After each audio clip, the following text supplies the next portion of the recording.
The glass tower of Helios Dynamics stood like a monument to ambition against the gray Seattle sky. But inside the executive boardroom on the 42nd floor, panic had reduced grown men to chaos. Victoria Hale, the CEO, whose face graced the covers of business magazines, stood frozen at the head of the conference table, watching her company's future collapse in real time. The massive display screen showed nothing but error messages, red text cascading like blood across black backgrounds. In exactly 4 hours, senators, military brass, and international investors would gather in the auditorium downstairs, expecting to witness the unveiling of Project Sentinel, a $100 million AI server system that would secure Helios Dynamics' dominance for the next decade. Instead, they would witness catastrophic failure unless someone could resurrect a machine that 12 of the country's finest engineers couldn't fix. But no one was watching the hallway. No one noticed the quiet man in the gray maintenance uniform pushing a cleaning cart past the glass wall, his eyes flickering toward the screen for just a moment before he continued on his way. That man was Caleb Moore, and he was invisible by design. If you want to know how a janitor saved a billion-dollar company and reclaimed the life he'd sacrificed, stay with me until the end. Hit that like button and drop a comment telling me what city you're watching from. I love seeing how far these stories travel. The fluorescent lights in the executive boardroom cast harsh shadows across 12 exhausted faces. Victoria Hale had called an emergency meeting at 5 in the morning, and every senior engineer at Helios Dynamics sat around the mahogany table looking like soldiers who'd just lost a battle they didn't understand. "Run it again," Victoria said, her voice tight with controlled fury. She was 48 years old, with silver streaks in her dark hair that she'd earned through 2 decades of clawing her way to the top of the tech industry. She hadn't built Helios Dynamics from a garage startup into a government contractor worth billions by accepting failure. From the beginning. Tell me exactly what happened. Marcus Chen, the chief technology officer, stood at the display screen with his tablet, his tie loosened and his eyes red from a sleepless night. At 2:47 a.m., the primary AI server cluster began reporting thermal anomalies. We ran standard diagnostics. Everything checked out. Then at 3:15, the entire system crashed. We've been trying to reboot for the past 2 hours. And? Victoria's fingers drummed against the table. And nothing works. Marcus's voice cracked slightly. Every restart attempt fails at the same point. The system detects a critical thermal overload and shuts down automatically. We've checked the cooling systems 3 times. The temperature readings are normal. The hardware is fine, but the server thinks it's melting. Jennifer Kwan, the lead systems architect, leaned forward. It's reading phantom heat signatures, like the sensors are lying to the AI. Sensors don't lie, snapped David Armstrong, the hardware specialist. Your code is misinterpreting the data. My code is perfect, Jennifer shot back. Your sensors are feeding garbage. Victoria raised her hand and silence fell immediately. I don't care whose fault it is. I care about solutions.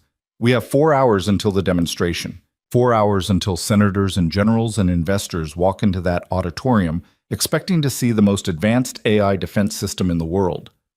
What am I going to show them instead? A very expensive paperweight? No one answered.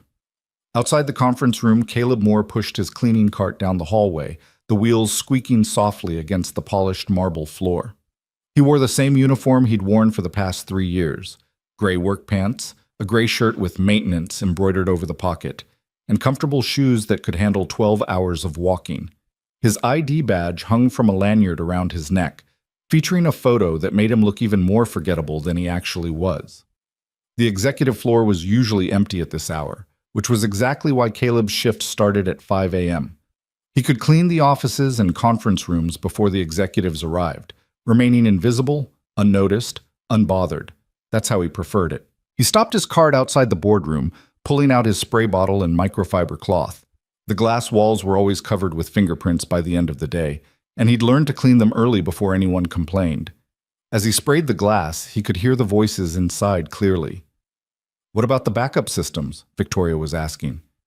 Same problem, Marcus replied. We tried routing through the secondary server array. Same thermal errors. It's like the entire network is hallucinating a fire that doesn't exist. Caleb's hand paused mid-wipe. He stared at the error messages on the display screen, his mind automatically parsing the data, even though he'd trained himself not to care about such things anymore. Red numbers, temperature readings, pressure indicators, thermal management protocols. He knew those numbers. He'd seen systems like this before, in another life, when he wore a different uniform and his opinions mattered. The backup thermal sensor, subnet C, pressure differential feedback loop. The answer appeared in his mind like muscle memory, clear and certain. He could see the flaw in the architecture from here, through a glass wall, just by glancing at error codes he shouldn't understand. It was a design oversight so obvious it almost hurt. The kind of mistake that happened when brilliant engineers built complex systems in isolated teams without talking to each other. But Caleb Moore was a janitor. Janitors didn't solve engineering problems. Janitors cleaned up other people's messes and went home. He returned to wiping the glass, his movements methodical and precise. Inside the room, the argument continued. "We need to postpone the demonstration," Jennifer said. "There's no way we can fix this in 4 hours." "Postponement isn't an option," Victoria's voice was ice. "Do you understand what's at stake here? The Department of Defense has given us one window to prove Project Sentinel works. One. If we ask for a delay, they'll interpret it as incompetence. We have competitors who would kill for this contract. We cannot show weakness. Then we're going to fail in front of everyone," David muttered. "Unacceptable." Victoria stood, her hands flat on the table. "I need options, real options, not excuses." Caleb finished the glass and moved his cart down the hallway. He could still hear them as he walked away, their voices rising and falling in waves of frustration. He tried not to care. He'd learned not to care about a lot of things in the past 3 years. The elevator took him down to the 38th floor, where he began his routine cleaning of the senior management offices. He worked with practiced efficiency, emptying trash cans, dusting surfaces, vacuuming carpets. His mind tried to stay focused on the task at hand, but the error messages kept replaying in his memory. Subnet C, the backup sensor in the thermal management array. It was feeding false positive pressure readings into the main AI controller, creating a phantom overload condition. The fix would take maybe 20 minutes if someone knew where to look, but they didn't know where to look. And he was just the janitor. Caleb pulled out his phone and checked the time. 6:15. His son, Owen, would be waking up soon. His neighbor, Mrs. Chen, had agreed to get Owen ready for school and walk him to the bus stop, but Caleb always called to say good morning. It was their routine, one of the small rituals that held their life together. He found an empty office and dialed home. Owen answered on the second ring. "Dad? Hey, buddy, just wanted to hear your voice before you head to school." "Mrs. Chen is making me eat oatmeal again." Owen was 8 years old with his mother's dark eyes and Caleb's stubborn streak. "She says it's brain food, but it tastes like glue." Caleb smiled despite everything. "Put some brown sugar in it, that's the secret." "She won't let me. She says sugar makes me hyper." "Then suffer through it like a brave warrior. How's the science project coming?" "Almost done. I just need to write the conclusion part. Can you help me tonight?" "Absolutely. I'll be home by 4. We'll knock it out together." "Okay. Love you, Dad." "Love you too, Owen. Have a great day at school." Caleb ended the call and slipped the phone back into his pocket. For a moment, he stood in the empty office, looking out at the Seattle skyline. Rain streaked down the windows, blurring the city into watercolor grays and blues. He thought about the conversation he'd overheard, about the panic in those engineers' voices, about the $100 million problem they couldn't solve. Then he thought about Owen, waiting at home with his science project and his dreams of becoming an astronaut. He thought about the carefully balanced life they'd built together, the fragile stability that depended on Caleb staying invisible, staying safe, staying away from the complications that came with being someone who mattered. He returned to his cart and continued cleaning. Boss, by 7 a.m., the executive floor was filling with arriving staff. Caleb had learned to navigate around them, timing his movements to avoid conversation. He was good at being furniture, present but unnoticed, necessary but unimportant. He was wiping down the coffee station outside the boardroom when he heard Victoria's voice again, sharper now, edged with something that might have been desperation. "I want every engineer we have on this. Cancel their other projects. I don't care if it's all hands on deck. We fix this or we all start updating our resumes. Through the glass wall, Caleb could see the room had filled with more people. The entire engineering department seemed to be crammed inside, all focused on the massive display screen where those same error messages still cascaded in red. Marcus was at a laptop, his fingers flying over the keys. We've isolated the thermal management system, running a deep diagnostic now. How long? Victoria asked. 30 minutes for a complete scan. We don't have 30 minutes. The investors are already in the building. The demonstration starts at 10. Jennifer stepped forward, tablet in hand. We could run a surface-level override, force the system to ignore the thermal warnings. And if there's an actual thermal problem, David challenged, we could fry $100 million worth of hardware in front of a live audience. There is no thermal problem, Jennifer insisted. The readings are false. We all know it. Knowing it and proving it are different things. Caleb set down his spray bottle. His heart was beating faster than it should have been. His hands felt restless. Just walk away. It's not your problem. But he'd spent 3 years cleaning these offices. 3 years invisible among the brilliant minds of Helios Dynamics, and he'd never once felt the pull to step forward. He'd never once been tempted to break his carefully constructed anonymity. Until now. Maybe it was the desperation in Victoria's voice. Maybe it was the sight of so many intelligent people trapped by a problem he could solve in his sleep. Maybe it was just fatigue from pretending he was less than he actually was. Or maybe, somewhere deep down, he was tired of being invisible. Caleb walked to the glass door of the conference room. He raised his hand, and he knocked. The room fell silent. 20 pairs of eyes turned toward the door, toward the janitor standing in the hallway with his cleaning cart and his forgettable face. Victoria frowned. We're in a meeting. Caleb's throat was dry. This was insane. He should apologize and leave. He should protect the life he'd built, the safety he'd created for Owen. Instead, he heard himself say, I know how to fix it. The silence deepened. Someone laughed. A short, disbelieving sound quickly stifled. Victoria's frown intensified. Excuse me? Your AI server, Caleb said, his voice steadier than he felt. I know why it's crashing, and I know how to fix it. Marcus stood up from his laptop, his expression somewhere between confusion and annoyance. Who are you? Maintenance, Caleb said simply. This is a closed technical meeting, David said. We don't need... Let him speak. Victoria's voice cut through the room like a blade. She was looking at Caleb with an intensity that made him want to step back, but he held his ground. You said you know what's wrong with our server? Yes. And you are? Caleb Moore, night shift maintenance. Victoria walked toward the door, her heels clicking against the floor. She was shorter than he'd expected, maybe 5'4", but she carried herself like someone much taller. Mr. Moore, do you have an engineering degree? No. Systems architecture certification? No. Any technical credentials whatsoever that would qualify you to diagnose a $100 million AI defense system? Caleb met her eyes. They were dark brown, sharp with intelligence and something else, a kind of desperate hope that she was trying very hard to hide. No, he said, but I can still fix it. Jennifer laughed outright this time. This is ridiculous. Victoria, we don't have time for... How? Victoria ignored Jennifer, her focus entirely on Caleb. How would you fix it? Caleb glanced at the display screen. Your backup thermal sensor in subnet C is feeding false pressure differential data into the main AI controller.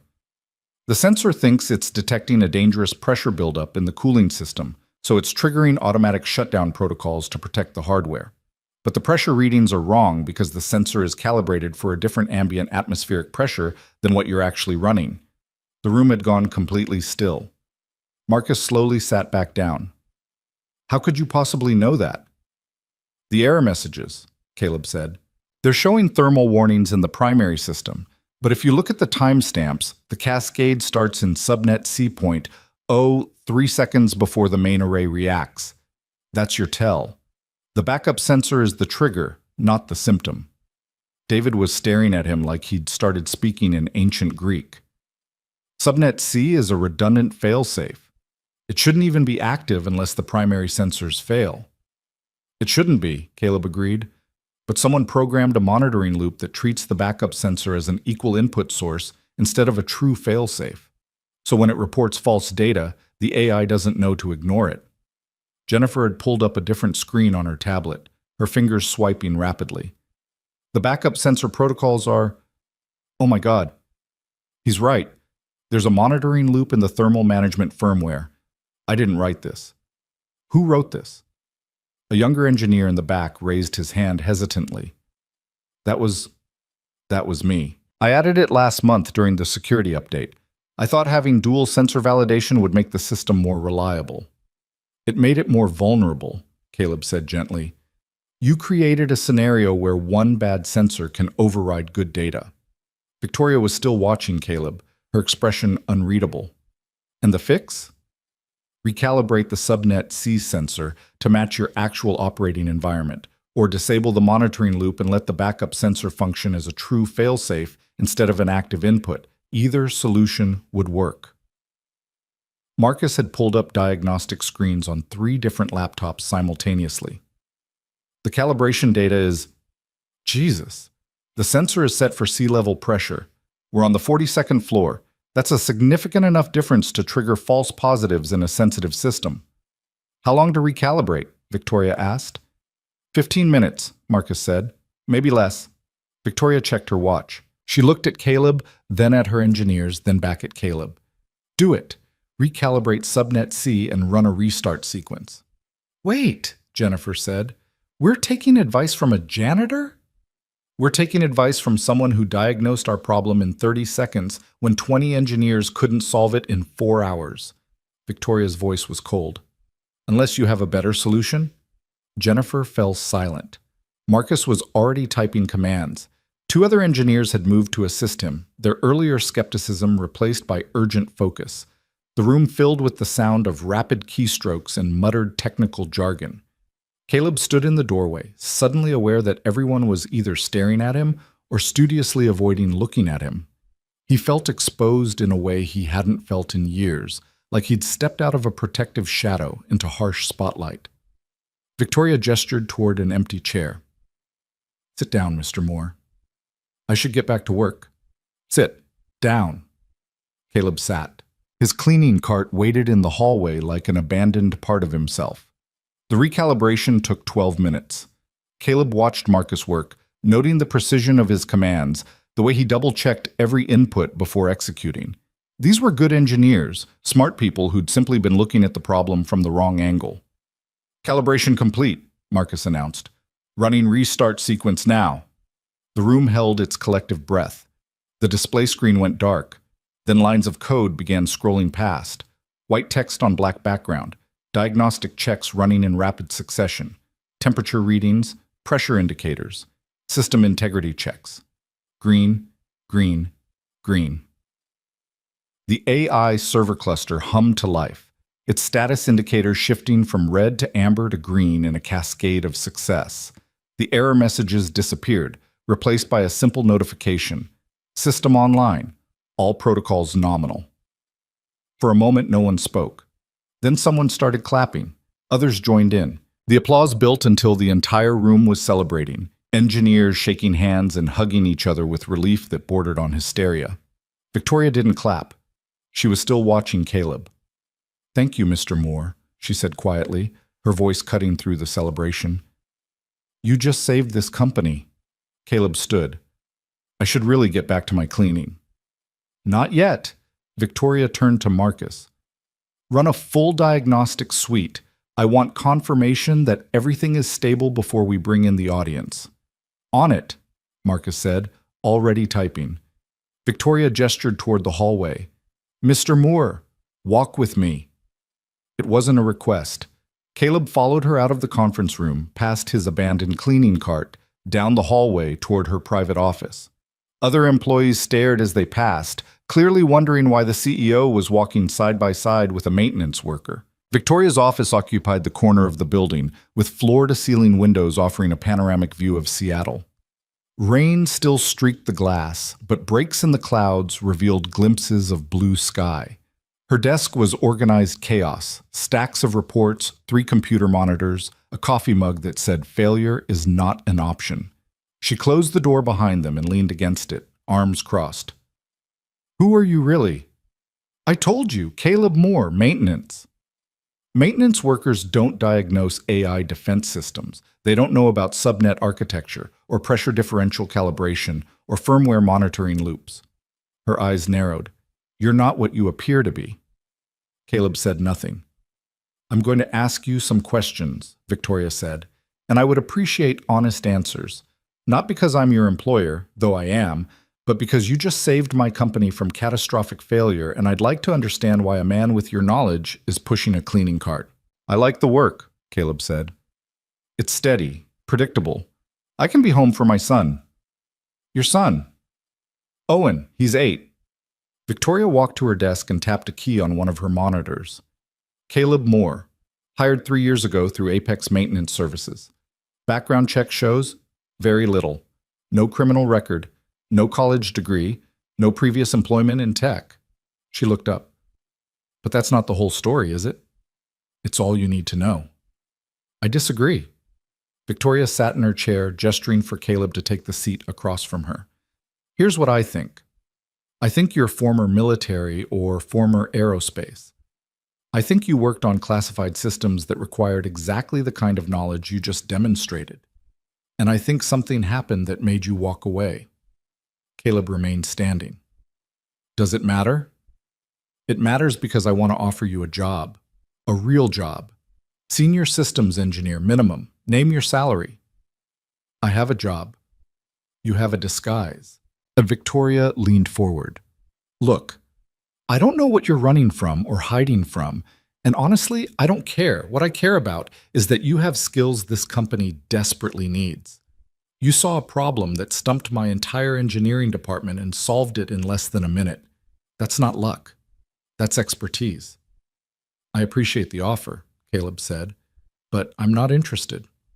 Why not? Because I need to pick up my son from school at 3:30. I need to help him with his homework. I need to make him dinner and make sure he does his reading and tuck him into bed. I need to be his father, not an engineer who occasionally shows up.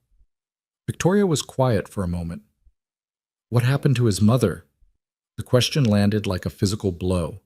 Caleb's hands clenched at his sides. She died 4 years ago. I'm sorry. Me too. Caleb moved toward the door. If you'll excuse me, I have floors to clean. Wait. Victoria stood. Just wait, please. Something in her voice made him stop. I built this company from nothing, Victoria said. 20 years ago, I was coding in my apartment, surviving on ramen and ambition. I sacrificed relationships, health, sleep, everything to make Helios Dynamics succeed, and it did succeed, beyond my wildest dreams. She walked to the window, looking out at the rain-soaked city. But there's something I learned too late. Success without balance isn't success at all. It's just hollowness wearing an expensive suit. What's your point? Caleb asked. My point is that I respect what you're doing, putting your son first, being present. That takes a different kind of courage than building companies or solving engineering problems. She turned to face him. But I also think you're punishing yourself, hiding who you are, pretending you're less capable than you actually are. And I wonder if that's really what's best for your son, watching his father diminish himself. Caleb felt anger flare in his chest. You don't know anything about me or my son. You're right, I don't. But I know talent when I see it. And I know waste. Victoria crossed her arms. So here's my offer. Think about it. Really think about it. If you change your mind, my door is open. I won't change my mind. Then thank you for saving the demonstration. You can go. Caleb opened the door, then paused. For what it's worth, the monitoring loop wasn't a bad idea. Your junior engineer was trying to add redundancy. He just implemented it wrong. With proper fail-safe protocols, dual sensor validation actually would make the system more reliable. Victoria smiled slightly. I'll pass that along. Caleb left, pulling the door closed behind him. He returned to his cleaning cart, which waited exactly where he'd left it. The hallway was empty now, the executives having returned to their offices or rushed off to prepare for the demonstration. He finished cleaning the executive floor, then moved on to the 37th, the 36th, working his way down the building in the methodical pattern he'd followed for 3 years. By 9:30, he was done. He returned his cart to the maintenance closet, clocked out, and took the elevator down to the lobby. As he walked through the main entrance, he saw people flooding into the building's auditorium, men and women in military uniforms, expensive suits, government badges. The demonstration was starting soon. Project Sentinel would either cement Helios Dynamics' future or destroy it, but that wasn't his problem anymore. Caleb caught the bus home, watching the city roll past through rain-streaked windows. He thought about Victoria's offer. He thought about the look on those engineers' faces when he'd solved their problem. He thought about the part of himself he'd buried 3 years ago, the part that understood complex systems and elegant solutions, the part that had once believed his work mattered. Then he thought about Owen, waiting at school, excited to show his father the science project they'd finished together tonight. And he knew, without question, that he'd made the right choice. Owen's school was a squat brick building in a neighborhood where the houses had small yards and the dreams were modest but stubborn. Caleb arrived at 3:15 and waited outside the main entrance with the other parents, most of whom he recognized by now. They nodded to him, the single dad, the quiet one, the guy who showed up every single day without fail. Owen burst through the doors at 3:30 exactly, his backpack bouncing against his shoulders. His face lit up when he saw Caleb. "Dad." "Hey, buddy." Caleb ruffled Owen's hair. "Good day?" "Mrs. Patterson said my science project hypothesis was remarkably sophisticated." Owen beamed with pride. "I told her you helped me with it." "You did all the thinking. I just asked questions." They walked home together, Owen chattering about school while Caleb listened. The rain had stopped, leaving the street shining and clean. When they reached their apartment, a modest 2-bedroom in a building that had seen better decades, Owen immediately dumped his backpack and pulled out his project folder. "Okay, so I just need to write the conclusion," Owen said, spreading papers across the kitchen table. "What should I say?" Caleb sat down across from him. "What did you learn from your experiment?" "That plants grow toward light even if you turn the pot around." "Why?" "Because of phototropism. The plant cells on the dark side grow longer, which makes the stem bend toward the light source." "So, what's your conclusion?" Owen thought for a moment, his face scrunching up in concentration. "That plants are smarter than they look?" Caleb smiled. "That's actually not bad. How about, this experiment demonstrates that plants possess biological mechanisms for detecting and responding to environmental light sources, suggesting that even simple organisms exhibit adaptive behaviors." Owen's eyes widened. "That sounds really smart." "That's because you did really smart work. Now write it in your own words." While Owen worked on his conclusion, Caleb made dinner, spaghetti with meat sauce, Owen's favorite. They ate together at the kitchen table, discussing plants and light and science. Later, they did Owen's math homework, read 2 chapters of the book Owen was reading for class, and played a game of chess that Owen won through a clever rook maneuver Caleb definitely didn't see coming. At 8:30, Owen was in bed, clean and tired and content. Caleb sat on the edge of the mattress, pulling the blanket up to Owen's chin. "Dad?" Owen asked sleepily. "Yeah?" "Mrs. Chen said you used to be an engineer. Is that true?" Caleb's heart stopped for a moment. "Where did you hear that?" "She said she remembers when we first moved in. She said you used to work with rockets or something." Caleb was quiet for a long moment. "I did. A long time ago." "Why did you stop?" "Because something more important came along. Someone more important." "Me?" "You." Owen was quiet, processing this. Then, "Do you miss it? Engineering?" Caleb thought about the morning, about the conference room and the error messages, and the moment when his mind had solved the problem before he'd even decided to care. He thought about Victoria's offer, about the part of himself that still understood complex systems and elegant solutions. "Sometimes," he admitted, "but I wouldn't trade what I have now for anything." "What if you could do both? Engineering and being my dad?" "That's not really how it works, buddy. Engineering jobs take a lot of time. They want you there all day, sometimes all night. I can't do that and still be here for you." Owen nodded, but he looked thoughtful. "Mom would want you to be happy, though, not just around." The words hit Caleb like a hammer to the chest. He had to take a breath before he could speak. You're pretty wise for 8 years old, you know that? I'm almost 9. 3 months away doesn't count as almost. Caleb stood, turning off the bedside lamp. Get some sleep. I love you. Love you too, Dad. Caleb closed the door softly and walked to his own room. But sleep felt impossible. He sat on the edge of his bed, thinking about everything Owen had said, everything Victoria had said, everything he'd felt in that conference room when his mind had come alive in a way it hadn't in years. His phone buzzed, a text from an unknown number. This is Victoria Hale. I hope you don't mind. I got your number from HR. The demonstration was a complete success. Project Sentinel performed flawlessly. We secured the contract. None of that would have happened without you. Thank you. Caleb stared at the message for a long time. Then he typed a reply. Glad I could help. Good luck with everything? He almost hit send, but something made him pause. He deleted the message and wrote a different one instead. Your junior engineer who wrote the monitoring loop. Don't be too hard on him. His instincts were good. He just needs better mentorship. He sent it before he could second-guess himself. Victoria's reply came almost immediately. Noted. The offer still stands, by the way. If you ever change your mind. Caleb turned off his phone and lay back on his bed, staring at the ceiling. Outside, the rain had started again, drumming softly against the windows. He thought about tomorrow's shift, about cleaning floors and emptying trash cans and being invisible. He thought about the choice he'd made 3 years ago, when his wife Sarah had been dying and the world had demanded he choose between career and family.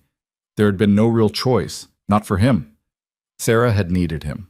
Owen had needed him. And after Sarah died, Owen had needed him even more. But Sarah was gone now. And Owen was growing up, becoming more independent every day. The little boy who'd needed constant supervision was becoming a young man who wanted to spend evenings reading on his own, building his own projects, having his own thoughts. Maybe Victoria was right. Maybe he was punishing himself. Maybe hiding who he was, pretending to be less than he actually was, wasn't protecting Owen at all. Maybe it was just teaching his son that sacrifice meant erasing yourself completely. Caleb closed his eyes, but he didn't sleep. He thought about servers and sensors and systems. He thought about solutions that appeared in his mind like muscle memory, knowledge that didn't fade just because you ignored it. He thought about the look on those engineers' faces when they'd realized the janitor was right. He thought about what it might feel like to matter again. Not instead of being Owen's father, but alongside it. Both things at once. And in the darkness of his room, listening to rain and breathing quiet air, Caleb Moore began to wonder if impossible choices were only impossible because he'd never let himself imagine a third option. The following morning arrived with the kind of gray Seattle drizzle that made everything look softer and sadder at the same time. Caleb stood in the maintenance locker room, pulling on his gray uniform and clipping his ID badge to his shirt. The other night shift workers filtered in around him, mostly middle-aged men and women who'd learned long ago not to ask each other too many questions about their lives before this job. Moore, his supervisor called from the doorway. Ray Hutchins was a barrel-chested man in his 60s who ran the night maintenance crew with the efficiency of a drill sergeant and the warmth of one, too. Need you on executive floors again tonight. They got some big meeting happening and want everything perfect. Sure thing, Caleb said, grabbing his equipment cart. And hey, Ray added, his voice dropping lower, I don't know what you did up there yesterday, but I got a call from someone in executive management saying you did good work, real good work. So whatever it was, keep it up. Caleb felt heat creep up his neck. Just cleaned some glass. Must have been some damn impressive glass cleaning. Ray clapped him on the shoulder. Seriously though, nice job. Makes the whole crew look good when one of us gets noticed. Caleb nodded and headed for the elevators, trying to ignore the curious looks from his coworkers. Word traveled fast in a building like this, even among people who supposedly didn't matter. He wondered how much Ray actually knew, how much anyone knew about what had happened in that conference room. The executive floor was quiet when he arrived. Most of the office is dark except for the scattered glow of computer monitors left running overnight. Caleb began his routine, working methodically through each space. But when he reached the hallway outside Victoria's office, he found the lights on and voices drifting through the partially open door. He should have walked past, should have come back later when the office was empty. But something made him slow down. made him catch fragments of the conversation happening inside. The Pentagon is thrilled with the demonstration. That was Marcus Chen's voice. They're talking about expanding the contract to include naval applications. Good. Victoria sounded tired. What about the firmware update? I want that monitoring loop issue completely resolved. Already done. I had Mitchell, that's the junior engineer who wrote the original code, work with Jennifer to implement proper fail-safe protocols, the way the janitor suggested. There was a pause. Then Victoria spoke again, and her voice had changed, become something harder and more contemplative. His name is Caleb Moore, not the janitor, and I want to know everything about him. Everything? Marcus sounded puzzled. Why? He fixed the problem. We thanked him. What else is there? There's the question of how a maintenance worker diagnosed a complex AI system failure in 30 seconds when our entire engineering department couldn't solve it in 4 hours. There's the question of why someone with that level of expertise is pushing a cleaning cart at 5 in the morning. There's the question of what he's hiding and whether it matters to this company. You think he's corporate espionage? Jennifer's voice now sharp with suspicion. Someone planted to steal our technology? I think he's someone who doesn't want to be noticed, Victoria said. Which makes me want to notice him more. Marcus, I need you to dig into his background, quietly. No official channels. Just find out who Caleb Moore really is. Caleb's hands tightened on his cleaning cart. He should leave, right now, before they noticed him standing in the hallway like an eavesdropper. But his feet felt frozen to the floor. That feels invasive, Marcus said carefully. If the man wants privacy, the man has skills that could revolutionize our system's architecture, Victoria interrupted, and he's wasting them on janitorial work. I want to understand why. Call it curiosity. Call it due diligence. Call it whatever you want. Just do it. All right, Marcus agreed reluctantly, but if he finds out, this could backfire badly. Then make sure he doesn't find out. Caleb moved then, quickly and quietly, pushing his cart back down the hallway before anyone emerged from the office. His heart hammered against his ribs. They were going to investigate him, dig into his past, uncover the things he'd spent 3 years trying to leave buried. He found an empty office and pulled out his phone with shaking hands. He needed to think, needed to figure out what they might find and how bad it could get. His employment application had been sparse by design, just his name, address, and a work history that started 3 years ago with no explanation for the gap before that. Background checks for maintenance positions were minimal, mostly just criminal record verification. Nobody had cared where he'd come from or what he'd done before. But if Victoria wanted answers, if she had the resources of a billion-dollar company behind her curiosity, she'd find them. She'd discover that Caleb Moore had once been Dr. Caleb Moore, aerospace systems engineer with level 5 security clearance. She'd learn about the classified projects, the groundbreaking work on satellite guidance systems, the innovations that had earned him recognition from people whose names appeared in newspapers. And she'd learn about the choice he'd made when Sarah got sick, the career he'd walked away from, the bridges he'd burned when he refused to compromise on being present for his dying wife and their terrified child. Caleb leaned against the wall, pressing his palms against his eyes. He'd been so careful. 3 years of being nobody, of fading into the background, of building a small, quiet life where he and Owen could heal without the pressure of expectations or the weight of his former reputation. Now that carefully constructed anonymity was crumbling because he couldn't keep his mouth shut when he saw a problem he could fix. His phone buzzed, a text from Owen, even though it was almost 11 at night and the kid should have been asleep hours ago. Can't sleep. Keep thinking about the chess game. I should have moved my knight instead of my bishop. Would you have still won? Caleb smiled despite everything. He typed back quickly. Go to sleep, buddy. We can analyze the game tomorrow. And yes, I would have still won. I'm a chess master. You are not. I'm a dad. Same thing. Sleep. Now. Okay. Love you? Love you too. Caleb pocketed his phone and returned to work, trying to focus on the simple mechanical tasks of cleaning and organizing. But his mind kept circling back to Victoria's words, to the investigation she'd ordered, to the life he'd tried to leave behind, catching up with him, whether he wanted it to or not. He finished the executive floor just before midnight and was heading to the elevators when he heard footsteps behind him. Mr. Moore. He turned. Victoria stood in the hallway, still dressed in her business suit despite the late hour. She looked exhausted, dark circles under her eyes, but her posture remained perfectly straight. "Working late?" Caleb asked, keeping his voice neutral. "I could ask you the same thing, though I suppose this is your normal shift." She walked closer, stopping a few feet away. "I wanted to apologize for earlier, for suggesting you were diminishing yourself. That was presumptuous. I don't know your story." "No, you don't." "But I'd like to." Victoria crossed her arms, not defensively, but as if she were hugging herself against cold. "Look, I'm not trying to invade your privacy. I see something in you. A kind of competence that's rare. And I know what it's like to hide parts of yourself because the world expects you to be something smaller than you are." "I'm not hiding," Caleb said. "I'm choosing. There's a difference." "Is there?" Victoria tilted her head. "Because from where I stand, choice implies freedom. And you don't seem free. You seem trapped in a role you've convinced yourself is noble." Anger flared hot in Caleb's chest. "You don't know anything about nobility. You don't know what I've sacrificed or why." "You're right. I don't. So tell me." "Why?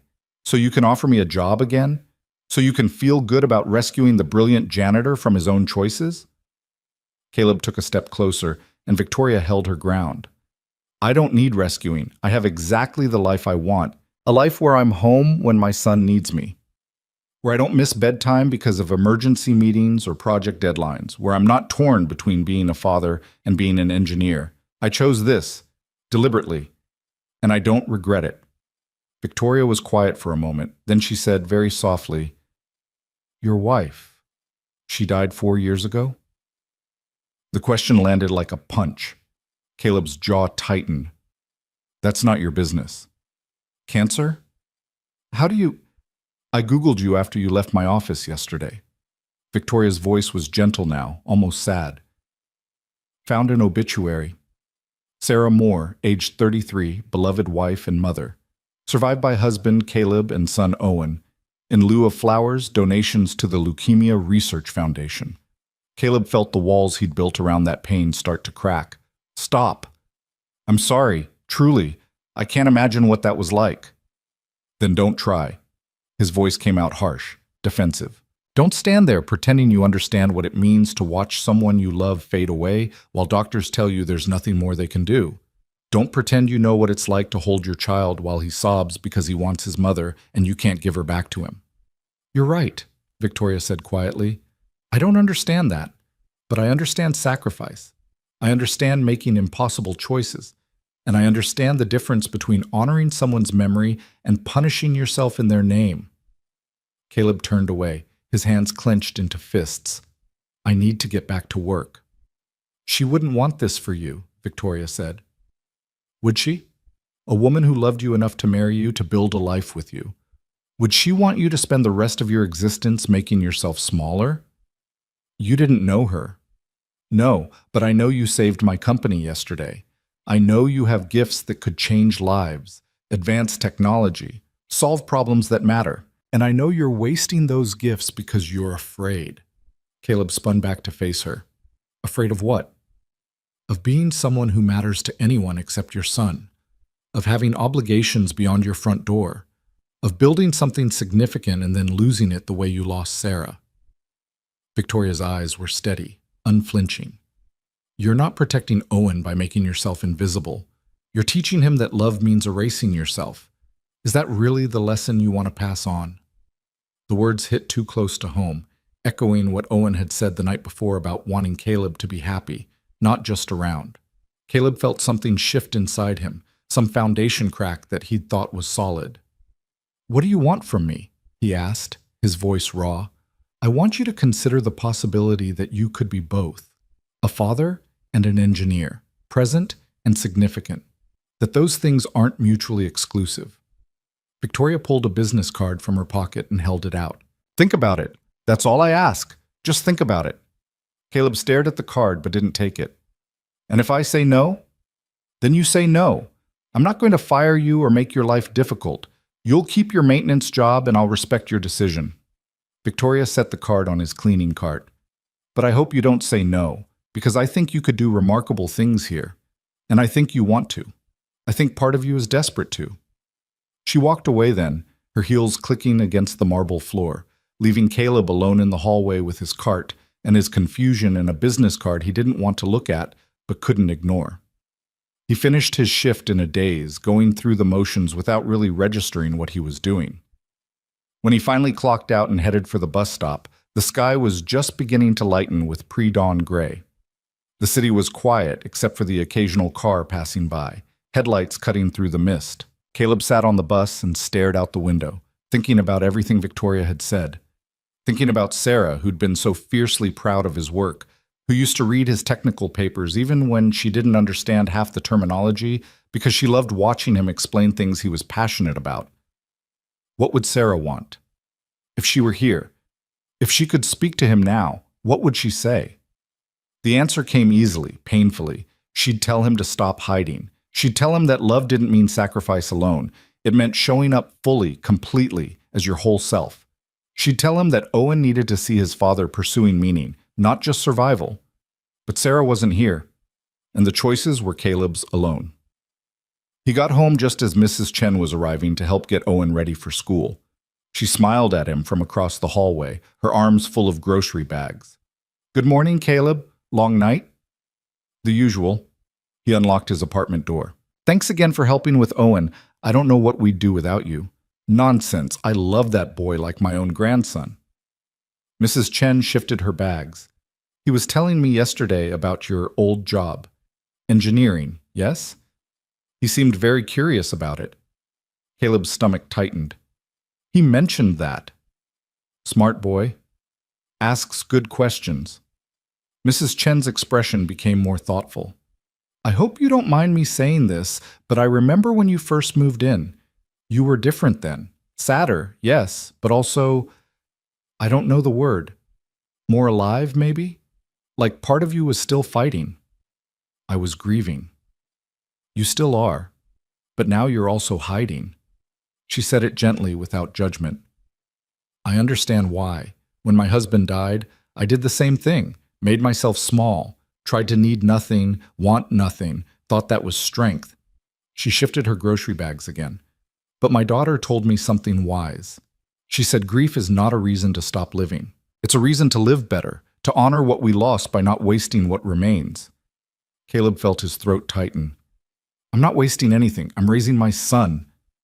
"Yes, you're doing that beautifully, but you could also be showing him what it means to be fully human, fully yourself." Mrs. Chen smiled. "Anyway, old woman talks too much. I'll check on Owen in an hour. Make sure he's up and ready." She disappeared into her own apartment, leaving Caleb standing in his doorway with too many thoughts crowding his mind. He went inside quietly, checking on Owen, who was still asleep in his bed, one arm thrown over his head, mouth slightly open. He looked so peaceful, so young, so completely dependent on Caleb to make the right choices. But what were the right choices anymore? Caleb showered and changed, then made coffee and sat at the kitchen table with Victoria's business card. Her direct line was printed in elegant font along with an email address. He turned the card over and over in his fingers, thinking about systems and sensors, about problems solved in 30 seconds, about the part of himself he'd locked away because it hurt too much to remember what he'd been capable of. His phone rang. Unknown number. He almost didn't answer, but something made him pick up. "Hello? Mr. Moore? This is Marcus Chen from Helios Dynamics." Caleb's pulse quickened. "How did you get this number?" "From HR.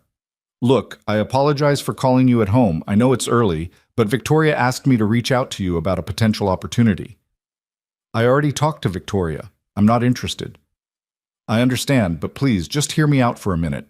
Marcus sounded earnest, almost pleading. "What you did yesterday, solving that server problem, that wasn't just impressive. It was the kind of intuitive systems thinking we've been trying to cultivate in our engineering teams for years. And I've been thinking about what you said, about the monitoring loop not being a bad idea, just badly implemented. What's your point?" "My point is that we have brilliant individual engineers, but we lack someone who can see the whole picture. Someone who understands how different systems interact. Someone with real-world experience integrating complex architectures." Marcus paused. Victoria wants to create a new position, Senior Systems Integration Architect. You'd basically be a consultant who reviews our major projects, identifies potential failure points, and helps teams communicate better across specializations.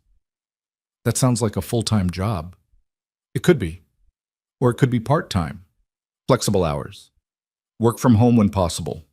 Come into the office for key meetings. We'd structure it however you needed. Marcus's voice gained intensity.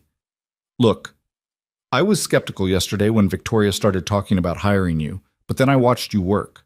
The way you saw that problem, the clarity of your explanation, the respect you showed for Mitchell's attempt, even while correcting it, that's leadership. That's what we need. Caleb rubbed his eyes. I appreciate the offer, really, but my answer hasn't changed. Can I ask why? And I'm not trying to pressure you. I'm genuinely curious, because from my perspective, you have a gift, and gifts like that are meant to be used. I have a son who needs me. I have 3 daughters, Marcus said quietly. I understand. Believe me, I understand. But I also think there's a difference between being available and being present. My oldest daughter told me something last year that changed how I thought about work-life balance. She said the best gift I could give her wasn't my constant presence. It was showing her what it looked like to do work that mattered, to use my skills in service of something larger than myself. That's easy to say when you're not a single parent. You're right, it is, and I'm not trying to minimize what you're dealing with. Marcus sighed. Look, just think about it. Please, talk to your son. See what he thinks. Kids are smarter than we give them credit for. They understand more than we realize. I'll think about it, Caleb heard himself say, even though he'd meant to refuse outright. That's all I ask. Thank you, Mr. Moore. And for what it's worth, what you did yesterday mattered. You saved not just a contract, but hundreds of jobs. People who work here, who depend on Helios to support their families. You protected them. That's not nothing. Marcus hung up. Caleb sat in his kitchen, coffee growing cold in his cup, watching dawn light creep across the walls. He thought about Sarah, about Mrs. Chen's words, about Owen asking if he missed engineering. He thought about the way his mind had come alive in that conference room, the satisfaction of seeing a problem and just knowing, the solution. He thought about Victoria's question. Was he protecting Owen or teaching him that love meant erasing yourself? Owen emerged from his bedroom around 7, hair sticking up in all directions, still in his pajamas. Morning, Dad. Morning, buddy. Sleep okay? Yeah. Dreamed about chess. Owen padded to the refrigerator and pulled out orange juice. Are you going to work tonight? Same as always. Why? Owen shrugged, pouring juice into a glass. Just wondering. You look tired this morning. I'm fine. Dad? Owen turned to face him, and there was something in his expression that seemed older than 8 years should allow. Can I ask you something? Always. If Mom was still alive, would you still be an engineer? The question stole Caleb's breath. He stared at his son, trying to find words that wouldn't be a lie but wouldn't hurt either. I don't know, Owen. Maybe. Probably. But she's not alive, so it doesn't matter. But it does matter. Because you gave up something you loved. For me. Owen set down his juice glass. Mrs. Chen told me about when her husband died. She said she stopped painting because it made her too sad to do things she used to do with him. But then her daughter made her start again. And she said it hurt at first, but then it helped. Because painting reminded her of the good parts, not just the sad parts. Caleb felt tears prick at his eyes. When did you get so wise? I'm not wise. I just pay attention. Owen walked over and hugged him, his small arms tight around Caleb's waist. I don't want you to be sad forever, Dad. I want you to do things that make you happy, even if it means you're not home all the time. You make me happy. I know, but other things can make you happy too. It's okay. Owen pulled back, looking up at him with Sarah's eyes. Mom would say that, wouldn't she? Caleb pulled his son close again, holding him tight, feeling the weight of all the choices he'd made and all the choices he still had to make. Yeah, buddy, she would say that. They stood like that for a long moment, father and son, in the quiet kitchen of their small apartment, with the morning light spilling across them and the world waiting outside, full of possibilities neither of them had been willing to consider until now. And for the first time in 3 years, Caleb Moore allowed himself to wonder what it might feel like to be whole again. 2 days later, Caleb found himself standing outside Victoria Hale's office at 3 in the afternoon, wearing clothes that felt foreign after years in maintenance uniforms.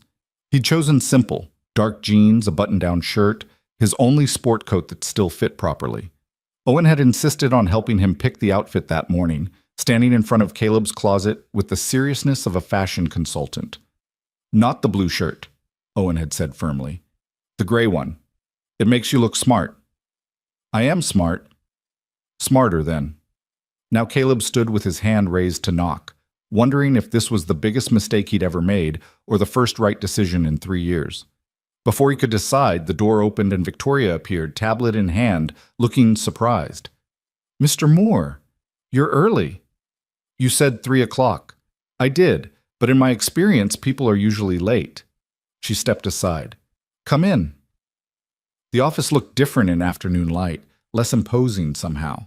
The rain had cleared and Seattle sprawled beyond the windows in unexpected sunshine. Victoria gestured to the chairs in front of her desk, but instead of sitting behind it, she took the seat next to him. "I wasn't sure you'd come," she said. "I wasn't sure either. Right up until I walked through the front door." Caleb folded his hands in his lap. "My son convinced me." "Smart kid." "Smarter than his father, apparently." Caleb took a breath. "Before we talk about anything else, I need you to understand something. Owen comes first, always. If there's ever a conflict between this job and being his father, I'm choosing him. No negotiation, no compromise, no guilt trips about company loyalty. That's the deal." Victoria nodded slowly. "I wouldn't respect you if you said anything different. And I need real flexibility, not the kind companies promise in job descriptions but never actually deliver. I need to leave by 2:30 every day to pick him up from school. I need to be unreachable during homework time and dinner. I need sick days when he's sick, not when it's convenient for project deadlines." "Done." "Just like that?" "Just like that." Victoria leaned back in her chair. "Look, I could give you corporate speak about work-life integration and employee wellness initiatives, but the truth is simpler. You have skills I need, you have boundaries I respect. If those boundaries are what allow you to do the work, then they're non-negotiable." She paused. "Besides, I've spent 20 years watching brilliant people burn out because they couldn't say no. I'm tired of it. I'd rather have you here 20 hours a week fully present than 60 hours a week half alive." Caleb felt some of the tension leave his shoulders. "Okay, so what exactly would this job entail?" Victoria pulled up something on her tablet and handed it to him. "I had Marcus draft a proposal. Senior Systems Integration Architect. Your primary responsibility would be reviewing major projects at critical development stages, identifying potential integration failures, and facilitating communication between specialized teams. Think of it as being the person who sees the forest while everyone else is focused on individual trees." Caleb scrolled through the document. The scope was broader than he'd expected. Everything from AI defense systems to satellite communications to autonomous vehicle guidance platforms. "This is basically asking me to be fluent in a dozen different specializations." "You already are. That's what I realized when you solved the server problem. You didn't just understand thermal management. You understood how it integrated with AI decision protocols, with backup systems, with human error patterns. That kind of cross-disciplinary thinking is rare and valuable." "What about your existing engineering teams? How are they going to feel about some outsider showing up to critique their work?" "Some will resist. Some will welcome the help. Some will resent you until you prove yourself, then become your biggest advocates." Victoria took her tablet back. "But here's the thing, you won't be critiquing. You'll be collaborating. Your job isn't to tell people they're wrong. It's to ask questions they haven't thought to ask themselves. To spot connections they've missed, to prevent disasters before they happen." Caleb thought about Mitchell, the junior engineer whose monitoring loop had caused the server crash. Thought about the way a well-intentioned attempt at redundancy had created a critical vulnerability because nobody had considered the edge cases. "And when I do spot problems, when I have to tell a team their approach is fundamentally flawed, you do it the way you did with Mitchell. You acknowledge the good intention, explain the flaw clearly, and help them find a better solution." Victoria met his eyes. I watched you in that conference room. You could have made that kid feel like an idiot. Instead, you made him feel like a promising engineer who'd made an instructive mistake. That's leadership. I'm not a leader. I'm a guy who used to be good at his job before he walked away. You're a father raising a child alone while working nights to make ends meet. You're absolutely a leader. Victoria stood and walked to the window. Let me tell you what I see when I look at you, Mr. Moore. I see someone who made an impossible choice and lived with the consequences without complaint. Someone who sacrificed prestige and recognition because something more important needed protecting. Someone who could have stayed bitter and broken, but instead built a quiet life focused on what actually mattered. She turned back to face him. That's the kind of person I want influencing my company culture. Not just because you're technically brilliant, but because you understand what it means to have priorities beyond profit. Caleb felt uncomfortable under the weight of her assessment. You're romanticizing. I didn't make some noble sacrifice. I just did what any parent would do. Except most don't. Most find ways to convince themselves their career matters more, or they split custody and prioritize the job during their time, or they hire nannies and tell themselves quality time matters more than quantity. Victoria's voice was soft but firm. You actually walked away. Completely. That took courage most people don't have. It took desperation. There's a difference. Is there? Victoria returned to her seat. Here's what I'm offering. 25 hours a week, flexible schedule, work from home when possible. Salary of $160,000 annually, full benefits, stock options. You set your own hours as long as you're available for critical meetings and deliver on project reviews. We'll start with a 3-month trial period. If it's not working for either of us, you walk away with no hard feelings, and I write you a recommendation letter that'll get you hired anywhere you want. The numbers made Caleb's head spin. He was currently making $32,000 a year as a janitor. This was more money than he'd made even at the peak of his aerospace career. That's too much. It's market rate for your skill level. Actually, it's below market rate, but I'm betting you care more about flexibility than maximum compensation. I do, but no buts. This is what the job is worth. This is what you're worth. Victoria pulled out a contract and set it on the table between them. Take it home. Read it carefully. Have a lawyer review it if you want. Think about it. Talk to your son. And if you decide you want to try, sign it and bring it back. Caleb stared at the document like it might bite him. What if I fail? What if I'm not as good as you think I am? Then we'll figure it out together. But I don't think you'll fail. Victoria smiled slightly. You know what my biggest fear is? That you'll succeed beyond anything you've imagined and realize you could be doing this anywhere, for anyone. That 3 months from now, I'll get a call from Boeing or SpaceX or some defense contractor offering you twice what I'm paying. That's my actual concern. That's not going to happen. Why not? Because I don't care about prestige or recognition anymore. I care about being home for dinner. I care about helping with homework. I care about showing my son that work can be meaningful without consuming your entire life. Caleb picked up the contract, feeling the weight of all it represented. If I do this, it's not a stepping stone to something bigger. It's the thing itself, this job, this balance, this life. That's all I want. Victoria extended her hand. Then I think we understand each other perfectly. Caleb shook her hand, and something in that gesture felt like stepping through a door he'd thought was locked forever. Not back to his old life, but forward into something new, something he'd never considered possible. He left Helios Dynamics at 3:45, the contract in a folder under his arm, and headed straight to Owen's school. He was late for pickup, but Mrs. Patterson, Owen's teacher, had agreed to keep him until Caleb arrived. When he walked into the classroom, he found Owen at a desk working on math problems while Mrs. Patterson graded papers. "Dad!" Owen jumped up, gathering his things. "How'd it go?" "I'll tell you on the way home." Caleb thanked Mrs. Patterson and they headed out into the afternoon sunshine. "What would you say to getting ice cream?" "Really? On a Wednesday? Special occasion." They walked to the ice cream shop 3 blocks from their apartment, a little place with a striped awning and an owner who knew Owen's usual order by heart. They sat at one of the small outdoor tables, Owen with his chocolate chip mint cone, Caleb with plain vanilla. "So," Owen said between licks, "did you take the job?" "Not yet. I have to read the contract first and make sure I understand everything. But probably. Caleb watched his son's face. How would you feel about that if I wasn't home as much during the day? Owen considered this seriously. Would you still pick me up from school? Every day? Would you still help with homework? Absolutely. Would you still make spaghetti on Fridays? That's non-negotiable. Then I think it's good. Owen caught a drip before it could run down his hand. Mrs. Chen said when people use their talents, they're happier. And happy people are better parents than sad people who are around all the time. Mrs. Chen says a lot of things. She's usually right, though. Owen looked at him with those two wise eyes.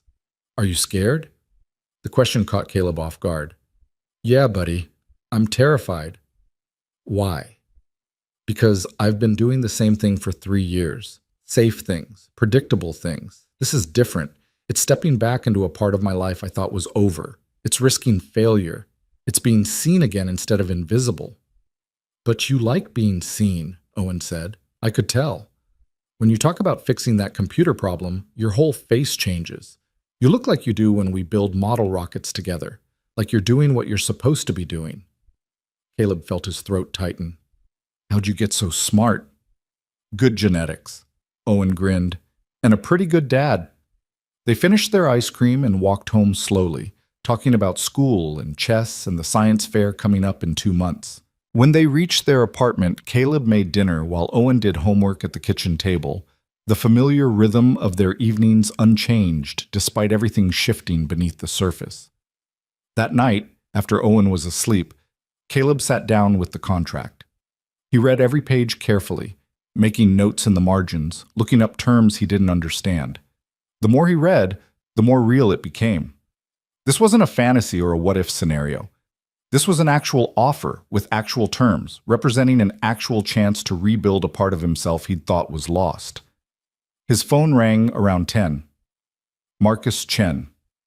I hope I'm not calling too late, Marcus said. I'm up, reading the contract. Any questions? Concerns? About 100, but mostly about the practical logistics. How does this actually work? Do I show up Monday morning and start reviewing projects? Do people even know I'm coming? Marcus laughed. No and yes. We'd start with an orientation week. You'd meet the team leads, get briefed on current major projects, establish communication protocols. Then we'd assign you to your first integration review, probably the satellite guidance upgrade we're doing for a commercial client. Low stakes, relatively straightforward, good way to build credibility before tackling the harder stuff. Low stakes in your world is probably still pretty high stakes in reality. Fair point, but we'd support you. I'd be your primary point of contact. Victoria wants weekly check-ins, and we'd set you up with an office, though you're welcome to work from home most days. An office? The concept felt alien. I've been cleaning offices for 3 years. Now I'm going to have one. Strange how life works, isn't it? Marcus paused. Look, I know this is a big transition, and I know you have reservations, but I want you to know something. That server problem you solved? That wasn't luck. Jennifer and I went back through the diagnostic logs afterward. The error pattern was there from the beginning. Every single one of us looked at it and missed what you saw immediately. That's not just knowledge. That's instinct. That's the kind of thing you can't teach. Or maybe I just got lucky spotting the right detail at the right moment. Maybe. Or maybe you're exactly as good as Victoria thinks you are, and you're just afraid to believe it. Marcus's voice was kind. I've been in this industry for 20 years. I've worked with brilliant engineers who couldn't see past their own specialization. You saw the whole system in 30 seconds through a glass wall while pushing a cleaning cart. That's not normal, Caleb. That's exceptional. After they hung up, Caleb sat in the quiet darkness of his living room, thinking about everything Marcus had said, thinking about the version of himself who'd existed 4 years ago, confident and capable, before grief had taught him to be small. Thinking about the version of himself who'd existed for the past 3 years, invisible and safe, convinced that smallness was the price of presence. And thinking about the version of himself who might exist starting next week, whole again, using skills that had been dormant, showing his son what it looked like to be fully alive instead of just fully available. He picked up a pen and signed the contract. The next morning, Caleb called Ray Hutchins and gave his 2 weeks' notice. Ray was silent for a long moment after Caleb explained he'd been offered an engineering position with Helios. An engineering position, Ray repeated slowly, at Helios Dynamics. Yes. The company you've been cleaning for 3 years. Yes. More, what the hell? You've been qualified for an engineering job this whole time and you've been pushing a mop? Caleb didn't know how to explain without making it sound like he'd been lying by omission. I had my reasons. Must have been some damn good reasons. Ray sighed. Well, I hate losing you. You're the most reliable guy on my crew, but I'm not going to pretend you belong here when you obviously don't. Congratulations, I guess. Weird as this situation is. Thanks, Ray. I appreciate everything. Yeah, just promise me something. What? Don't forget about the people who clean your office when you're some hotshot engineer. They're people too. They got stories, same as you. The words landed hard. I won't forget. I promise. Caleb spent his final 2 weeks on the night shift saying goodbye to colleagues who'd become familiar faces, if not quite friends. They were all puzzled by his sudden departure, but most were genuinely happy for him. A few seemed hurt, like he'd been lying to them by not mentioning his capabilities, but mostly they just shrugged and wished him well, the way people do when someone moves on to something better. On his last night, Caleb walked through the executive floors one final time, not cleaning but simply observing. He thought about all the conversations he'd overheard, all the problems he'd noticed but not solved, all the times he'd made himself invisible when he could have spoken up. He thought about the safety of that invisibility and the cost of it too. He stopped outside the conference room where he'd knocked on that glass door and changed everything. The lights were off now, the display screens dark, but he could still see it in his memory, the cascading error messages, the desperate engineers, the moment he'd decided to step forward instead of walking away. What would have happened if he'd kept walking? If he'd stayed safe and silent and invisible? Nothing, probably. They would have found a different solution eventually, or they wouldn't have, and the contract would have failed, and hundreds of people would have lost their jobs, and Caleb would have gone home to Owen none the wiser, secure in his small, careful life. But he hadn't kept walking, and that choice had led him here, to his last night as a janitor and his first step towards something he couldn't quite name yet, but desperately wanted to believe in. His first day as senior systems integration architect began on a Monday morning with Owen insisting on taking a photo. For the records, Owen explained, positioning Caleb in front of their apartment building. So when you're famous, we'll have proof of how it started. I'm not going to be famous. You might be. Mrs. Chen says you're going to change the world. Mrs. Chen needs to stop filling your head with nonsense. But Caleb smiled for the photo anyway, wearing his gray shirt and dark pants, carrying a leather bag he'd bought specifically for this job. Owen snapped the picture, then hugged him tightly. You're going to be great, Dad. Thanks, buddy. I'll pick you up at 3:30, like always. I know you will. Caleb took the bus to Helios Dynamics, but this time instead of heading to the maintenance entrance in the basement, he walked through the main lobby. The security guard who'd waved him through every morning for 3 years barely glanced at him now that he wasn't in a gray uniform. He rode the elevator to the 35th floor, where the engineering department sprawled across an open floor plan of workstations and glass-walled meeting rooms. Marcus met him at the elevator. Welcome aboard. Ready for the grand tour? As ready as I'll ever be. Marcus introduced him to what felt like 50 people in the first hour. Engineers, project managers, administrative staff, all of whom looked at Caleb with varying degrees of curiosity and skepticism. He recognized some of them from his cleaning days, though none of them seemed to recognize him. The invisibility had worked both ways. His office was small but bright, with a window overlooking the city and a desk that had clearly been set up specifically for him. 2 computer monitors, a tablet docking station, a phone with too many buttons. Marcus walked him through the system's access, the project management software, the communication protocols. Your first assignment is the satellite guidance upgrade I mentioned, Marcus said, pulling up files on one of the monitors. The team has been working on it for 8 months. They're approaching final integration testing. Your job is to review the architecture, attend their status meetings, and identify any potential failure points before we commit to production. When's the first meeting? Tomorrow at 9. I'll be there with you for the first few. Marcus leaned against the desk. Fair warning, the lead engineer on this project is David Armstrong. You met him during the server crisis. He's brilliant but territorial. He might not love having someone review his work. The hardware specialist who was arguing with Jennifer? That's the one. He's been with Helios for 12 years, very set in his ways, but he's also responsible for some of our most successful systems. If you can win him over, the rest of the team will follow. Caleb spent the morning reviewing technical documentation, trying to reorient his brain to thinking like an engineer again instead of a janitor. It was like stretching muscles that had atrophied, painful and exhilarating at the same time.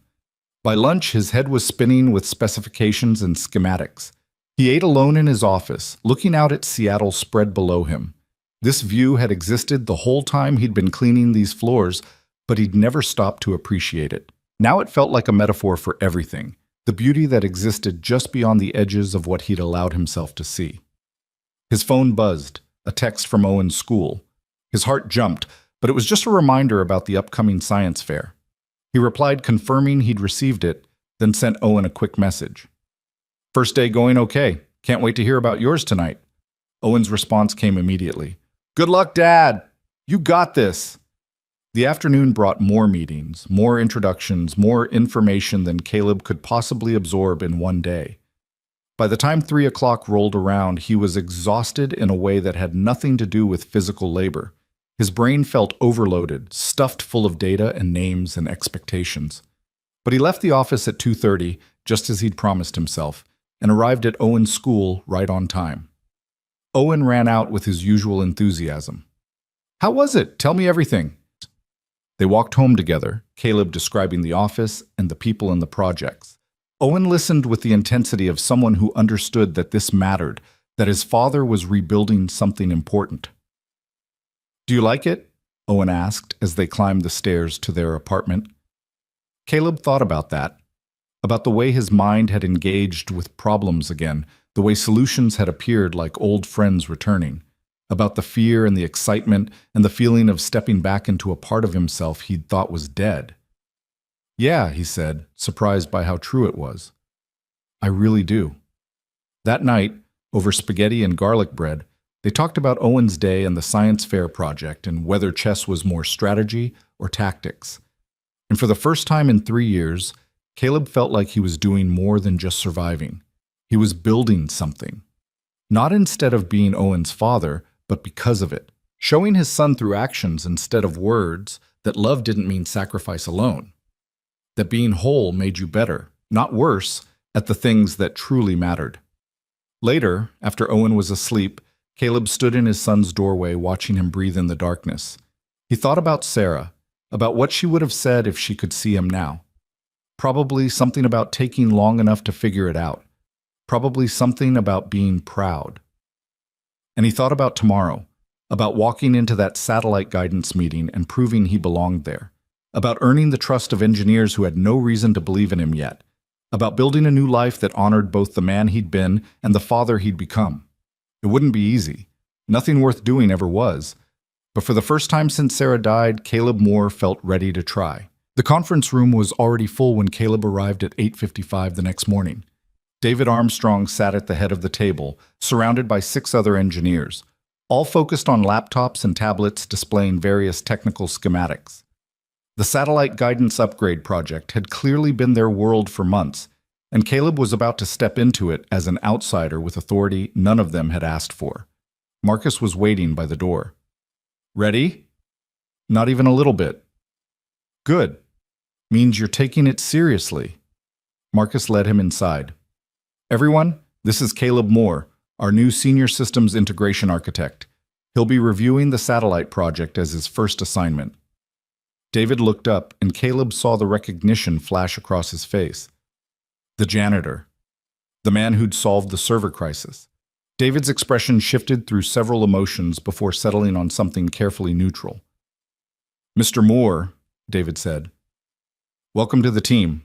Though I have to say, this is an interesting choice for a first assignment. We're pretty far along. Integration testing starts in 2 weeks. Which makes it the perfect time for a fresh perspective, Marcus said smoothly. Caleb, why don't you take a seat and observe today? Get a feel for where the project stands. Caleb sat at the far end of the table, pulling out his tablet to take notes. The meeting proceeded with the engineers discussing technical challenges he only partially understood: orbital mechanics, signal latency compensation, redundancy protocols for deep space communication. He listened carefully, trying to map the relationships between different system components, looking for the patterns that might reveal vulnerabilities.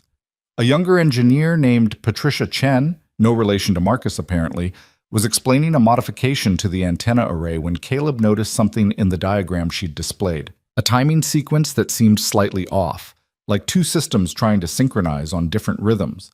He made a note but said nothing. Too early to speak up. Too easy to be wrong when you didn't understand the full context yet.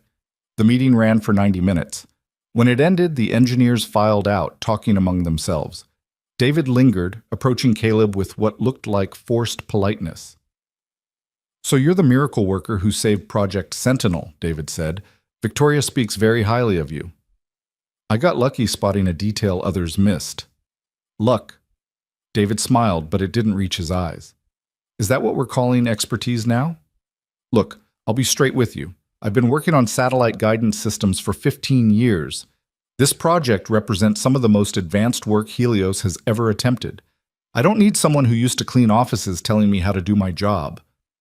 Caleb kept his voice even. "That's not what I'm here to do." "No. Then what exactly are you here to do?" "Ask questions. Look for integration issues between specializations. Help prevent the kind of system-level failures that happen when brilliant people work in isolation." Caleb met David's stare. "I'm not here to undermine you. I'm here to help you succeed. We're already succeeding. We're on schedule, under budget, and the preliminary tests have been flawless. Then my review should be straightforward. I'll confirm what you already know, and we'll all move forward confident the system is solid." David studied him for a long moment. "You really believe that? That you're going to walk in here after a few days and find problems we've missed after 8 months?"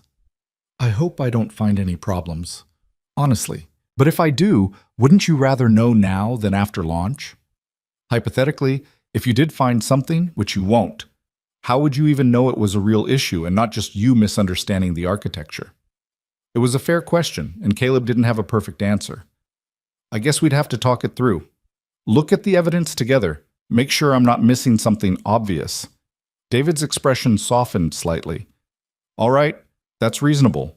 But I'm telling you right now, this system is sound. We've checked everything 6 ways from Sunday. I believe you, but humor me anyway." After David left, Marcus reappeared. "That went better than expected. He thinks I'm going to waste his time. He thinks you might find something he missed, which terrifies him. David's entire identity is wrapped up in being the expert. Having someone question his work feels like a personal attack." Marcus sat down across from Caleb. "But he's also smart enough to recognize that you solved a problem in 30 seconds that stumped 20 engineers. So he's conflicted. Give him time." Caleb spent the next 3 days buried in technical documentation, reviewing every aspect of the satellite guidance system. The architecture was impressive: layers of redundancy, sophisticated error correction, adaptive algorithms that could compensate for unexpected conditions. David's team had done excellent work, but that timing sequence Patricia had mentioned kept nagging at him. He pulled up the detailed specifications and started mapping out the signal flow, tracing how data moved through different system components. The satellite's primary guidance processor ran on a 40 millisecond update cycle. The backup processor used a 50 millisecond cycle for power efficiency. Under normal conditions, they ran independently, only syncing during failover events. Except there was a monitoring protocol that checked both processors continuously, comparing their calculations to detect anomalies. And that monitoring protocol ran on a 30 millisecond cycle. Caleb stared at the numbers, feeling his pulse quicken. 40, 50, 30. 3 different timing cycles with no common divisor, which meant every few seconds, the monitoring protocol would sample the processors at slightly different points in their calculation cycles, creating apparent discrepancies that weren't actually errors. He ran simulations on his computer, modeling what would happen over extended operation. For the first few hours, nothing. The system compensated automatically. But after sustained operation, say during a 3-month journey to Mars, those tiny timing mismatches would accumulate. Eventually, the monitoring protocol would flag so many false discrepancies that it might trigger an unnecessary failover. Or worse, it might ignore a real problem, because it had been crying wolf for weeks. Caleb sat back, rubbing his eyes. It was such a subtle issue, the kind of thing that wouldn't show up in ground testing because they never ran simulations long enough.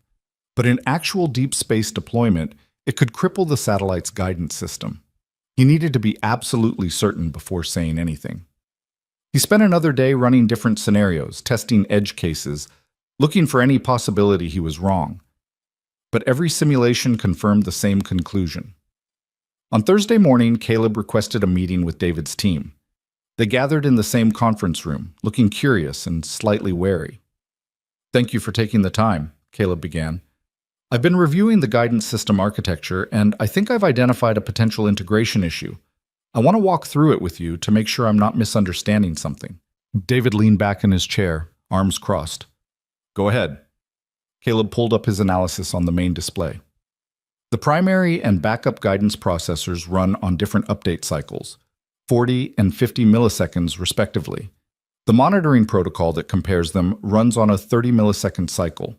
Over short duration, this works fine. But over extended operation, these timing mismatches create accumulated phase drift that could trigger false failover events.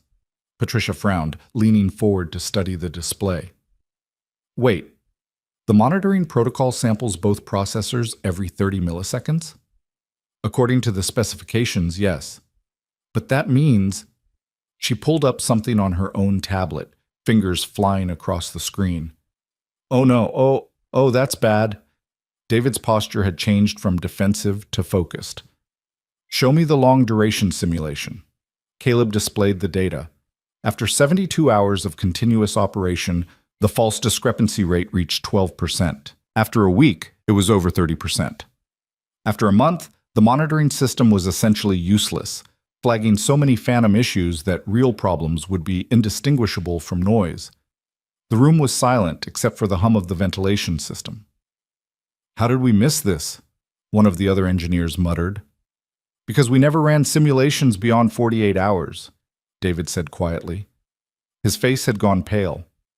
"We tested the failover mechanism. We tested the monitoring protocol. We tested the processors independently. But we never modeled sustained operation with all three systems active simultaneously." He looked at Caleb. "This satellite is designed for an 18-month mission. If we'd launched with this architecture, it would have failed within weeks," Patricia finished. "The monitoring system would have degraded to uselessness, and if there was an actual guidance processor failure, we wouldn't know until the satellite started drifting off course." The magnitude of the catastrophe they'd narrowly avoided settled over the room like a physical weight. This wasn't just a failed project. This was a satellite worth hundreds of millions of dollars, carrying scientific instruments and communication equipment, potentially lost in space because of a timing cycle oversight. David stood abruptly and walked to the window, staring out at the city. Nobody spoke. Caleb waited, giving him space to process. Finally, David turned back. "What's the fix?" "Synchronize all three systems to a common update cycle," Caleb said, "or redesign the monitoring protocol to account for the phase drift mathematically. Either approach would work. The first is simpler but might reduce power efficiency. The second maintains efficiency but adds computational complexity. How long to implement? Depends which approach you choose, and it's not my decision to make. This is your project. I'm just here to identify the issue." But David walked back to the table, bracing his hands against it. "I need to say something, and I need everyone to hear it." He looked around at his team, then at Caleb. "I was wrong about you. I thought you were here to make us look bad, to justify Victoria's pet hire, to score points by finding trivial issues we could argue away. Instead, you just saved us from a catastrophic failure that would have destroyed careers and wasted years of work." His voice was rough with emotion. "Thank you. Genuinely. Thank you." Caleb felt his throat tighten. "I was just doing my job." "Your job is the only reason we still have jobs." David extended his hand. "I owe you an apology and a hell of a lot of respect." Caleb shook his hand, feeling the firmness of the grip, the sincerity behind it. You don't owe me anything. Your team did amazing work. This was just a subtle integration issue that's easy to miss when you're focused on individual components. Still, I was an ass to you, and you saved us anyway. The meeting continued for another 2 hours as the team debated the best approach to fixing the timing issue. Caleb participated but mostly listened, letting them own the solution.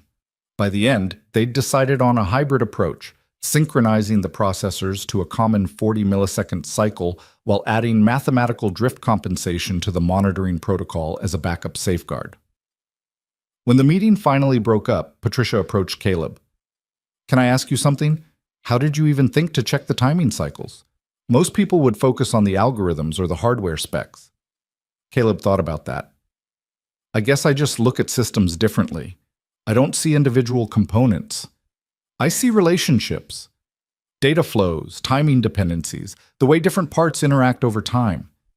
That's exactly what we needed. Someone who could see the forest. She smiled. "I'm glad you're here." Even if David was too stubborn to admit it at first, word of Caleb's discovery spread through the engineering department faster than he would have liked. By the afternoon, people he'd never met were stopping by his office to congratulate him or ask technical questions about other projects. It was overwhelming and humbling in equal measure. Victoria summoned him to her office at 4. "I hear you just saved the satellite project from disaster," she said as soon as he walked in. "I found a timing issue. The team will fix it." "Caleb," Victoria's voice was gentle but firm, "you can be humble without being dishonest. David called me personally to say you caught a critical flaw that would have resulted in complete mission failure. Those were his exact words. Complete mission failure. I got lucky again.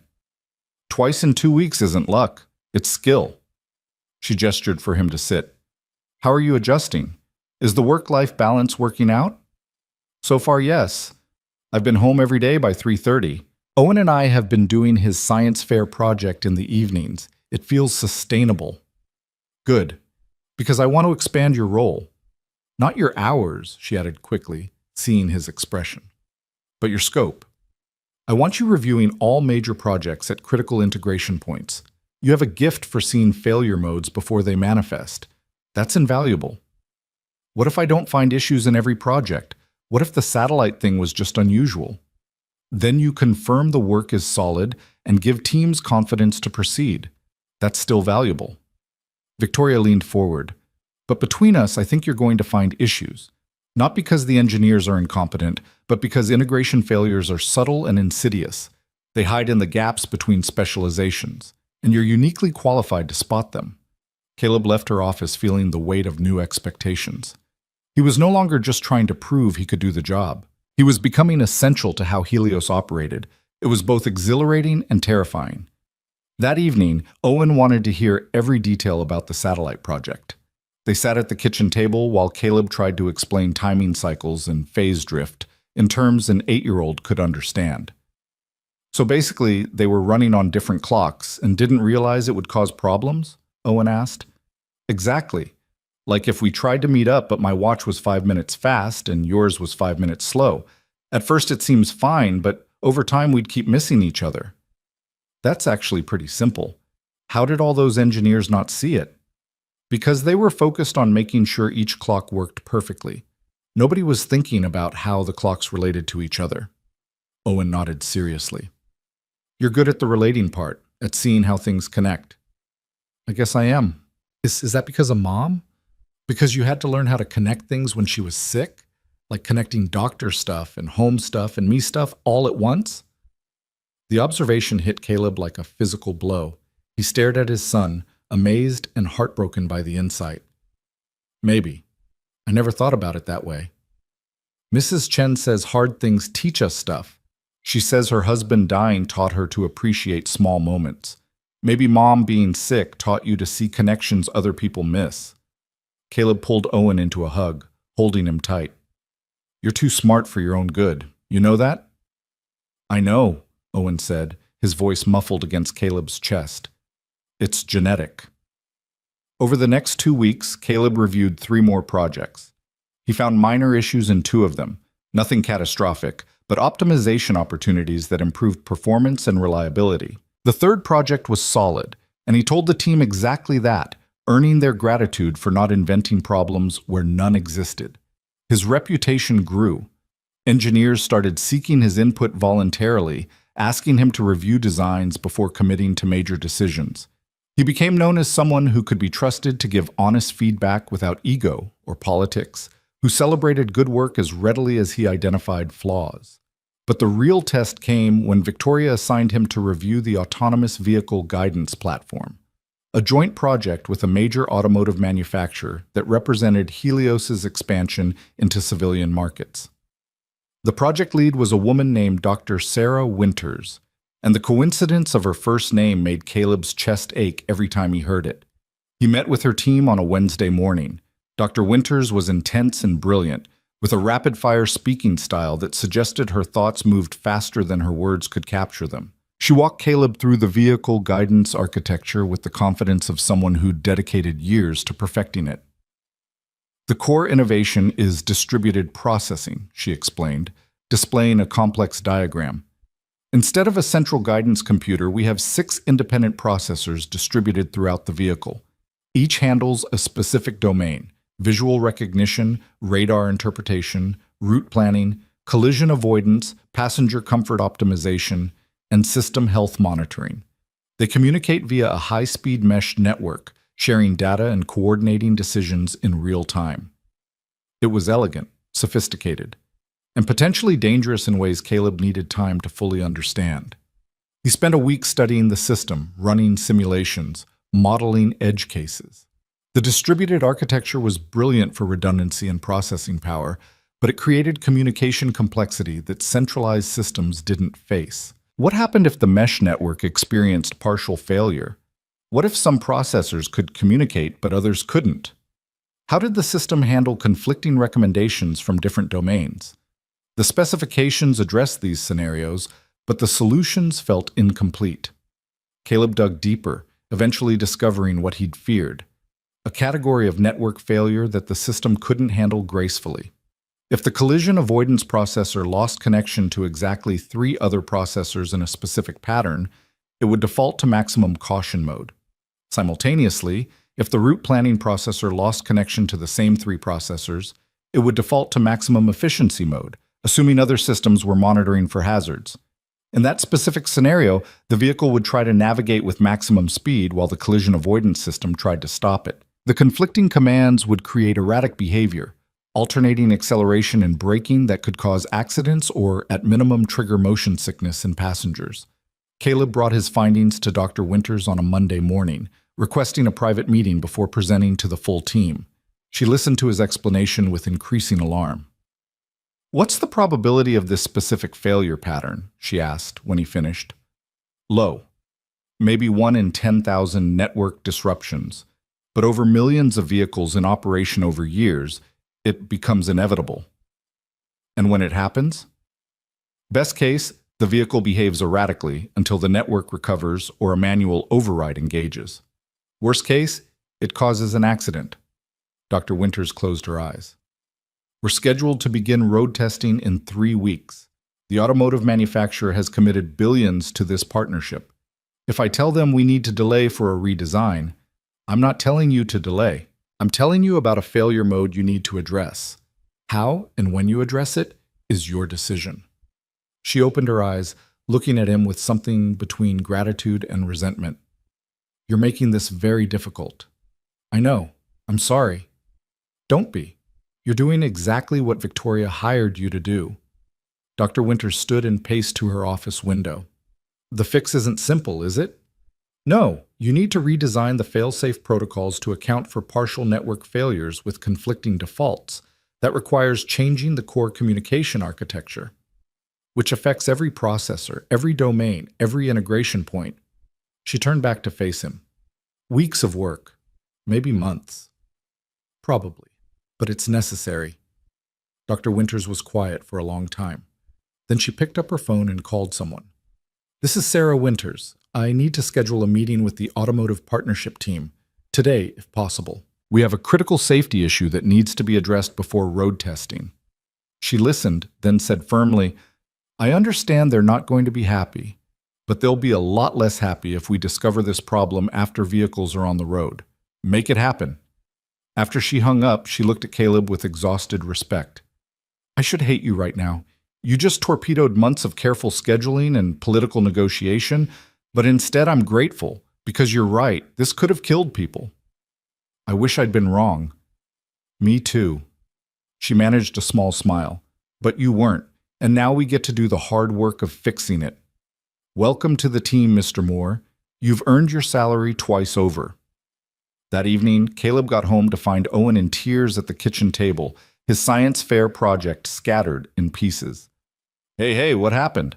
Caleb dropped his bag and knelt beside his son. "I dropped it. The whole model just fell apart. The science fair is in 3 days and I ruined everything." Owen's face was blotchy with crying. Caleb examined the damage. The model demonstrating phototropism, a carefully constructed setup with plants and movable light sources, had indeed broken, but not beyond repair. "Okay, it's okay. We can fix this." "There's not enough time." "There's always enough time if we work together. Come on." Caleb cleared the table and laid out the pieces systematically. "Let's assess what's actually broken versus what just needs to be reassembled."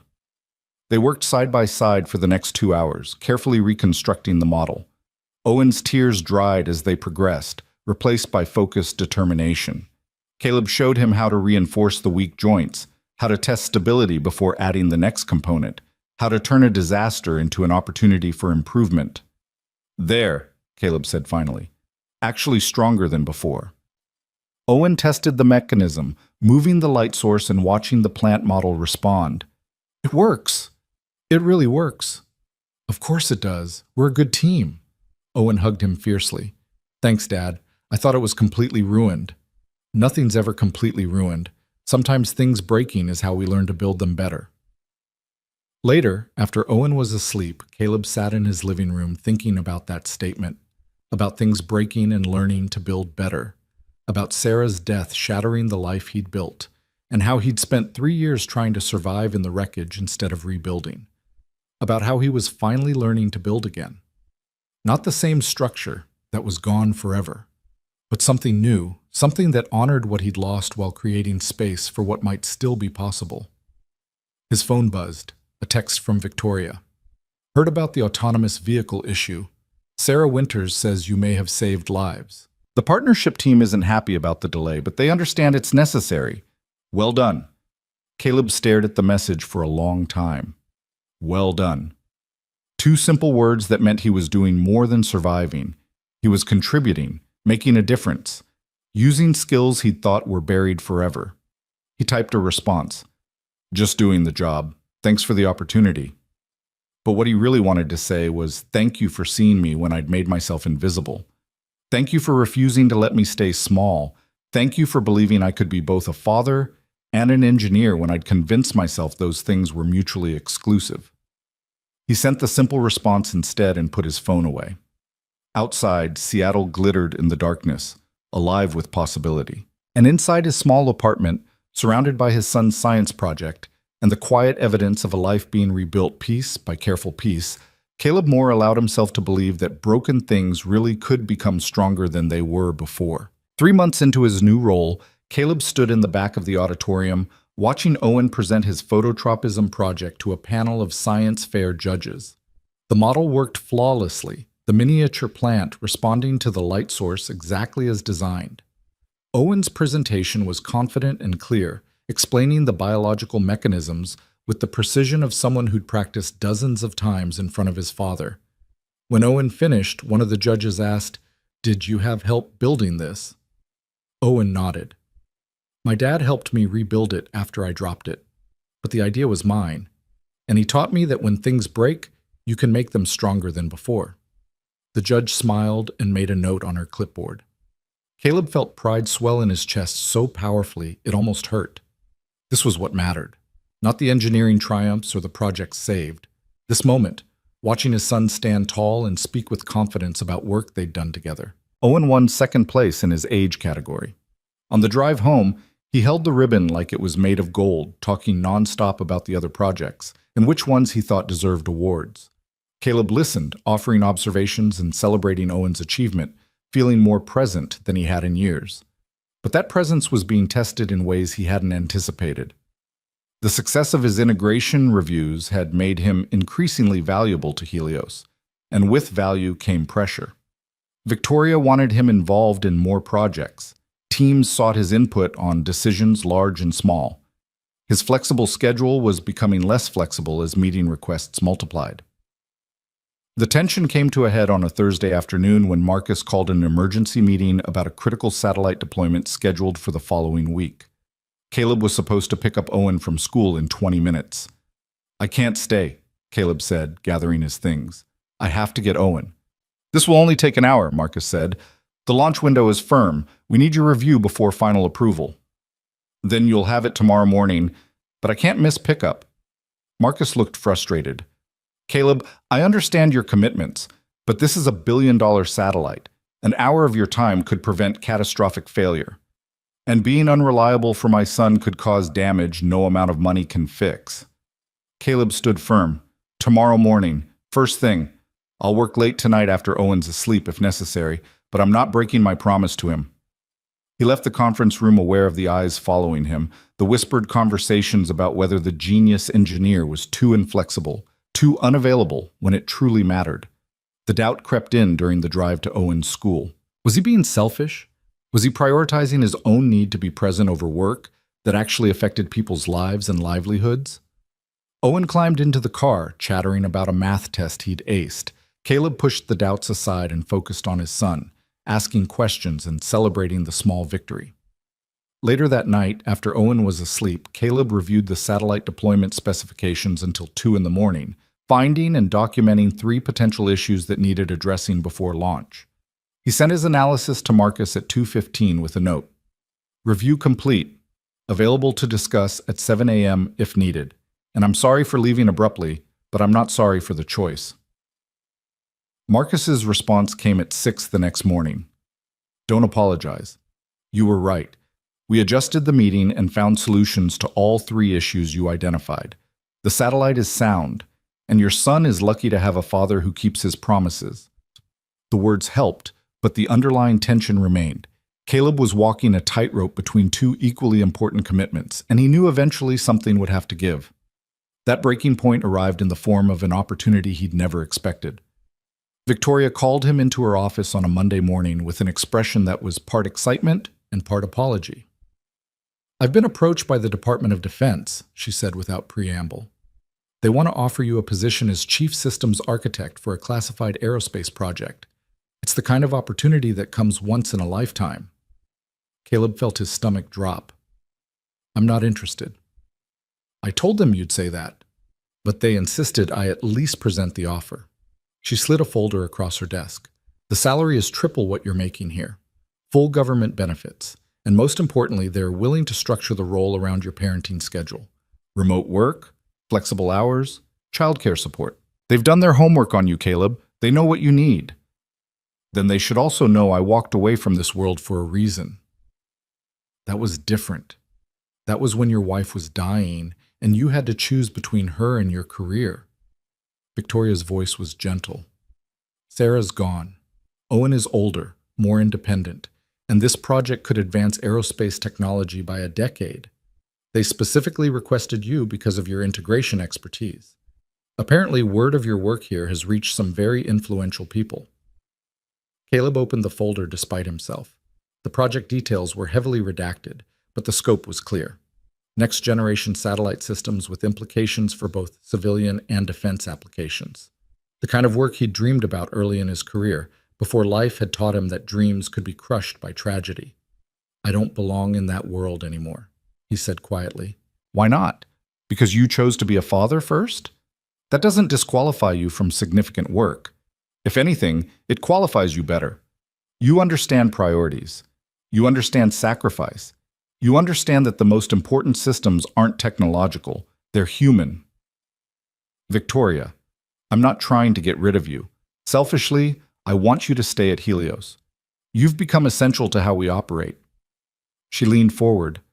"But I also care about you as a person, and I think you're still limiting yourself, Still convinced you have to choose between being a father and being an engineer at the highest level. This offer proves you don't. Someone is willing to structure a position around your needs because your skills are that valuable. What if I fail? What if I take the job and discover I can't handle the pressure, can't balance everything, can't be the engineer they need while still being the father Owen deserves? Then you'll have tried, and you'll know. And that's better than spending the rest of your life wondering what if. Victoria stood and walked to her window. When my father died, he left me a letter. One line has stayed with me for 20 years. He wrote, "The only real failure is refusing to attempt the things that scare you because you might not be perfect at them. You don't have to be perfect, Caleb. You just have to try." Caleb took the folder home that night and left it on the kitchen counter while he helped Owen with homework and made dinner and went through their evening routine. But it sat there like a challenge, like a question he wasn't ready to answer. After Owen went to bed, Caleb called the only person whose opinion he truly trusted. Mrs. Chen answered on the third ring. "Caleb, is everything all right? I need advice. Can I come over?" 5 minutes later, he was sitting in her living room, surrounded by her paintings, colorful abstracts that had multiplied since she'd started creating again after her husband's death. He explained the offer, the opportunity, the fear. Mrs. Chen listened without interrupting. When he finished, she was quiet for a long moment. "Do you remember what I told you months ago?" she asked finally. "About grief not being a reason to stop living?" "Yes. I think you've been doing better. Taking the job at Helios was brave, but I think you're still holding back, still convinced that truly reaching for something means abandoning Owen." She leaned forward. "Let me ask you something. If Owen came to you in 10 years and said he had an amazing opportunity but was afraid to take it because it might mean less time with his own family, what would you tell him?" "I'd tell him that balance is possible, that meaningful work and meaningful relationships don't have to be mutually exclusive. And would you believe yourself? Or would he see through it, knowing his father never took his own advice?" The words hit like a hammer. Caleb stared at her, feeling layers of self-deception peel away. "Owen is watching you," Mrs. Chen continued, "learning from you, not just from what you say, but from what you do. If you teach him that pursuing excellence means sacrificing family, or that family means sacrificing excellence, what kind of life are you preparing him for? I just want him to know he's my priority." He already knows, because you show him every single day, picking him up from school, helping with homework, being present. She smiled. But he also needs to know that loving him doesn't mean making yourself smaller, that being his father and being fully yourself can coexist. That might be the most important lesson you ever teach him. Caleb drove home with her words echoing in his mind. He found Owen awake, reading in bed with a flashlight. "You're supposed to be asleep," Caleb said. "Couldn't sleep. Too many thoughts." Owen set down his book. "Is something wrong? You seem worried." Caleb sat on the edge of the bed. "I got offered a new job, a really important one. But it would be challenging. More pressure, more responsibility." "Do you want it?" "Part of me does. The part that used to dream big before—" He trailed off. "Before Mom died," Owen finished. "You can say it, Dad. It doesn't hurt me when you talk about her." "It hurts me sometimes." "I know, but maybe that's okay. Maybe some things should hurt because they mattered so much." Owen sat up, crossing his legs. "Do you think Mom would want you to take the job?"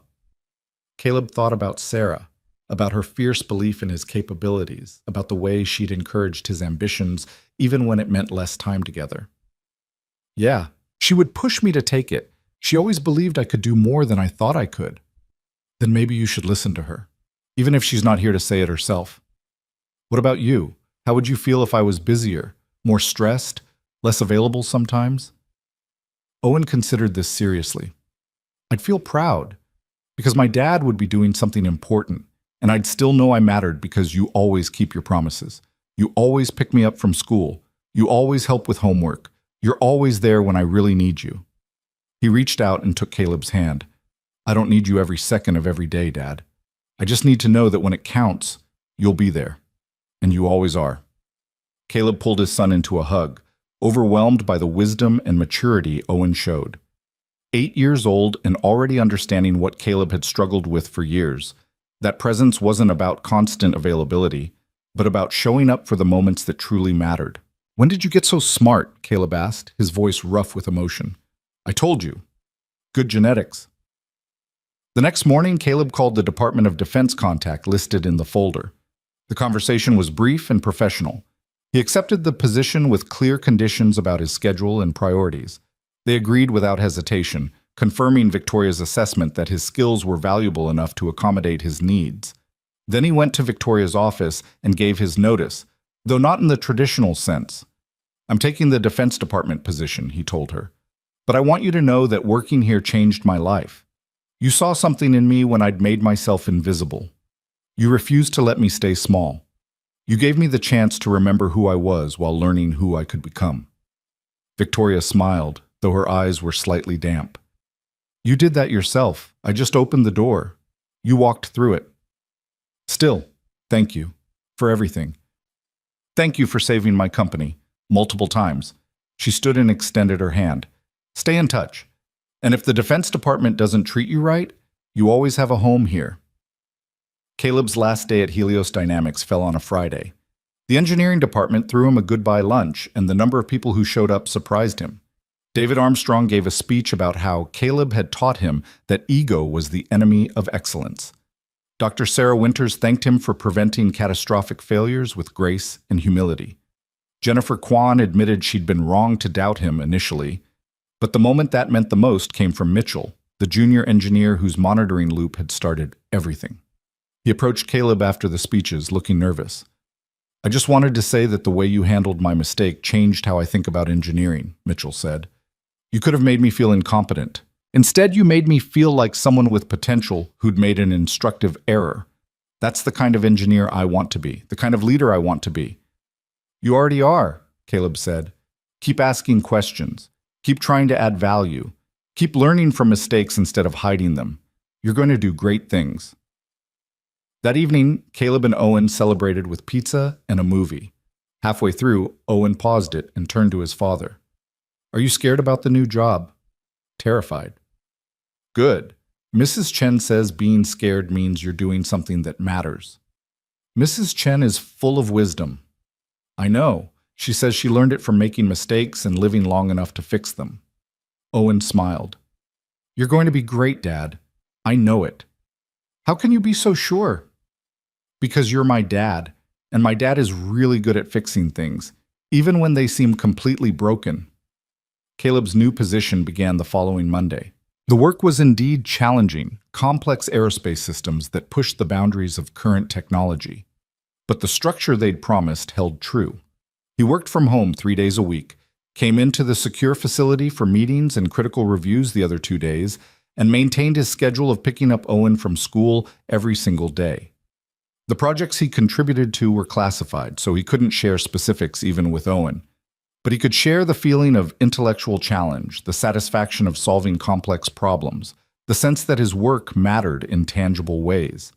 More importantly, he could show Owen what it looked like to pursue meaningful work without sacrificing what truly mattered, to be fully present during family time and fully engaged during work time, to maintain boundaries without apology and meet responsibilities without excuse. 6 months into the new position, Caleb received a letter that made his hands shake when he opened it. The return address was from the National Aerospace Council. Inside was a commendation for his contributions to satellite guidance systems, with specific reference to integration improvements that had prevented multiple mission failures across both government and civilian projects. The letter was signed by officials whose names Caleb recognized from his early career, people he'd once admired from a distance. He showed it to Owen that evening. "That's really cool," Owen said, reading it carefully. "Does this mean you're famous now?" "It means some people think I do good work. That's all." "Dad, you saved a bunch of satellites from crashing. That's more than good work. That's hero work." "I'm not a hero. I'm just an engineer who pays attention to details." Owen looked at him with an expression that seemed far older than 9 years. "You're my hero, not because you saved satellites, because when everything fell apart and you could have given up, you didn't. You took care of me. And then when you could have stayed safe and hidden, You didn't do that either. You came back. You let yourself be whole again. Caleb felt tears prick his eyes. When did you learn to say things like that? I've been practicing. There's this really important speech competition at school, and I've been working on my speech about inspiration. It's about you. Me? Yeah, about how real strength isn't being perfect. It's falling apart and putting yourself back together differently. Better. Owen handed back the letter. You should frame this. Put it on your wall at work. Let people see what you've accomplished. I'll think about it. But later that night, after Owen was asleep, Caleb did frame the letter. Not for display at work, but for his home office, a small room he'd carved out of the apartment for the days he worked remotely. He hung it on the wall next to a drawing Owen had made in first grade, when Sarah was still alive and the future had looked completely different. The juxtaposition felt right. Recognition for professional excellence next to evidence of what truly mattered, both important, both real, both part of who he was. A year after taking the Defense Department position, Caleb was invited to speak at a conference on systems integration and complex aerospace architectures. He almost declined. Public speaking had never been his strength, and the thought of standing in front of hundreds of engineers was paralyzing, but Owen convinced him to accept. You have important things to say, Owen insisted, about how different parts of systems need to work together, and about how people need to work together too. The conference was in San Francisco, requiring Caleb to be away for 2 nights. He arranged for Mrs. Chen to stay with Owen, triple-checked that Owen had everything he needed, and left detailed emergency contact information. On the morning of his presentation, Caleb stood backstage feeling nauseated with nervousness. His phone buzzed with a text from Owen. You're going to be amazing. Just remember, you're not telling them what they want to hear. You're telling them what they need to know. Love you, Dad. Caleb walked onto the stage to polite applause, faced the audience of several hundred engineers and aerospace professionals, and began to speak. He talked about integration failures and why they happened, about the gaps between specializations where critical issues hid, about the importance of cross-disciplinary thinking and humble questioning. But he also talked about something deeper, about how the best engineers understood that technical systems were designed by and for humans, and that ignoring the human element led to failures no amount of technical brilliance could prevent. I spent 3 years working as a janitor, he said, watching surprise ripple through the audience. I cleaned the offices of brilliant engineers while they solved complex problems. And I learned something important during that time. I learned that every person in a building has value, regardless of their title or paycheck. The maintenance worker who notices a server room running hot. The administrative assistant who spots a scheduling conflict before it becomes a crisis. The security guard who catches an unusual access pattern. He paused, making eye contact with people in the front rows. We build systems to be robust and reliable, but too often we forget that the most important system is the human one. The network of people who observe, question, communicate, and collaborate. If that system fails, if we create cultures where only certain voices are heard, where title determines whose observations matter, where ego prevents us from listening to uncomfortable truths, then all our technical sophistication won't save us from failure. The presentation ended to sustained applause. Afterward, dozens of people approached him with questions and comments. But the conversation that mattered most came from a young woman who waited until everyone else had left. My name is Rebecca Torres, she said.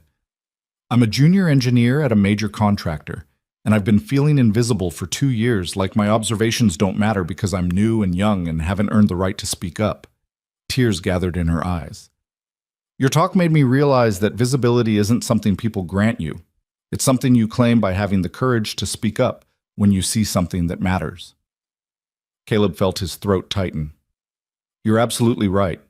And for what it's worth, your observations matter, especially the ones that make senior engineers uncomfortable.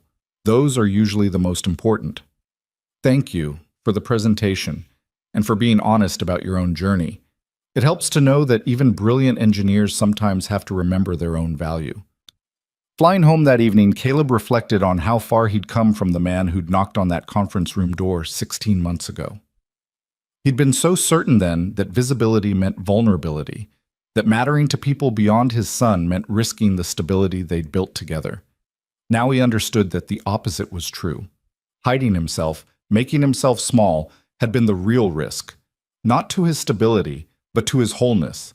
And teaching Owen that love required self-erasure would have been the cruelest lesson of all. Owen met him at the apartment door when he arrived home, practically vibrating with excitement.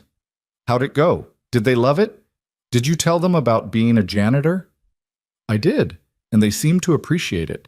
I knew they would. Mrs. Chen recorded the live stream. We watched it together. You were so good, Dad, so confident. I was terrified the whole time.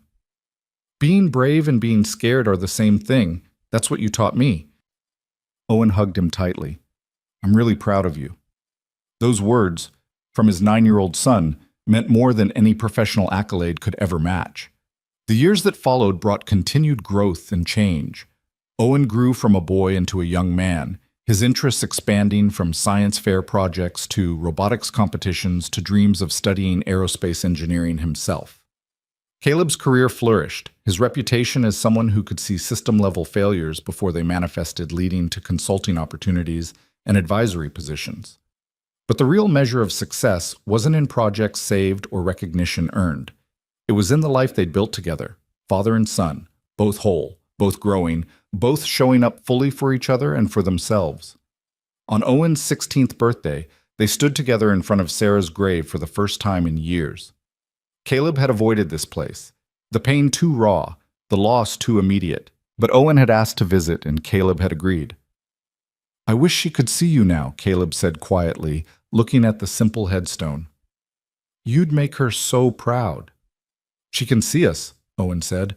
I really believe that, and I think she's proud of both of us. Not just me growing up, but you coming back to life. Coming back to life. That's one way to put it. It's the right way. You were alive after she died, but you weren't really living, just existing, going through motions. Owen put his arm around Caleb's shoulders. When had he gotten tall enough to do that? Now you're living again, being yourself, doing work that matters. That's what she would have wanted. They stood in silence for a while, remembering. Then Owen said something that made Caleb's breath catch. I'm going to apply to MIT for aerospace engineering. I know it's a reach, but I want to try. That's wonderful. You do great there. I know I'll be far from home, and I know it might be hard for you, being alone after we've been a team for so long. Owen turned to face him. But I think you'll be okay, because you're not the person you were when Mom died. You're not someone who needs to hide anymore. You're someone who knows how to be whole. Caleb pulled his son into a hug, overwhelmed by pride and love and the bittersweet recognition that he'd succeeded at the most important job of his life, raising a young man who was ready to pursue his own dreams, confident that his father would be fine. I'll be more than okay, Caleb said. I'll be cheering you on every step of the way. Owen did get into MIT. Caleb helped him pack for college with a mixture of pride and heartbreak, watching his son prepare to step into independence. On the drive to the airport, they talked about everything and nothing, both aware that their daily rhythm was about to change forever. At the security checkpoint, Owen turned to hug him one more time. Thank you, Dad, for everything. For being there when it mattered. For showing me what it means to be strong without being hard. For teaching me that love and excellence aren't opposites. Thank you for giving me a reason to keep going when I wanted to give up. For being patient while I figured out how to be whole again. For being exactly who you are. I love you, Dad.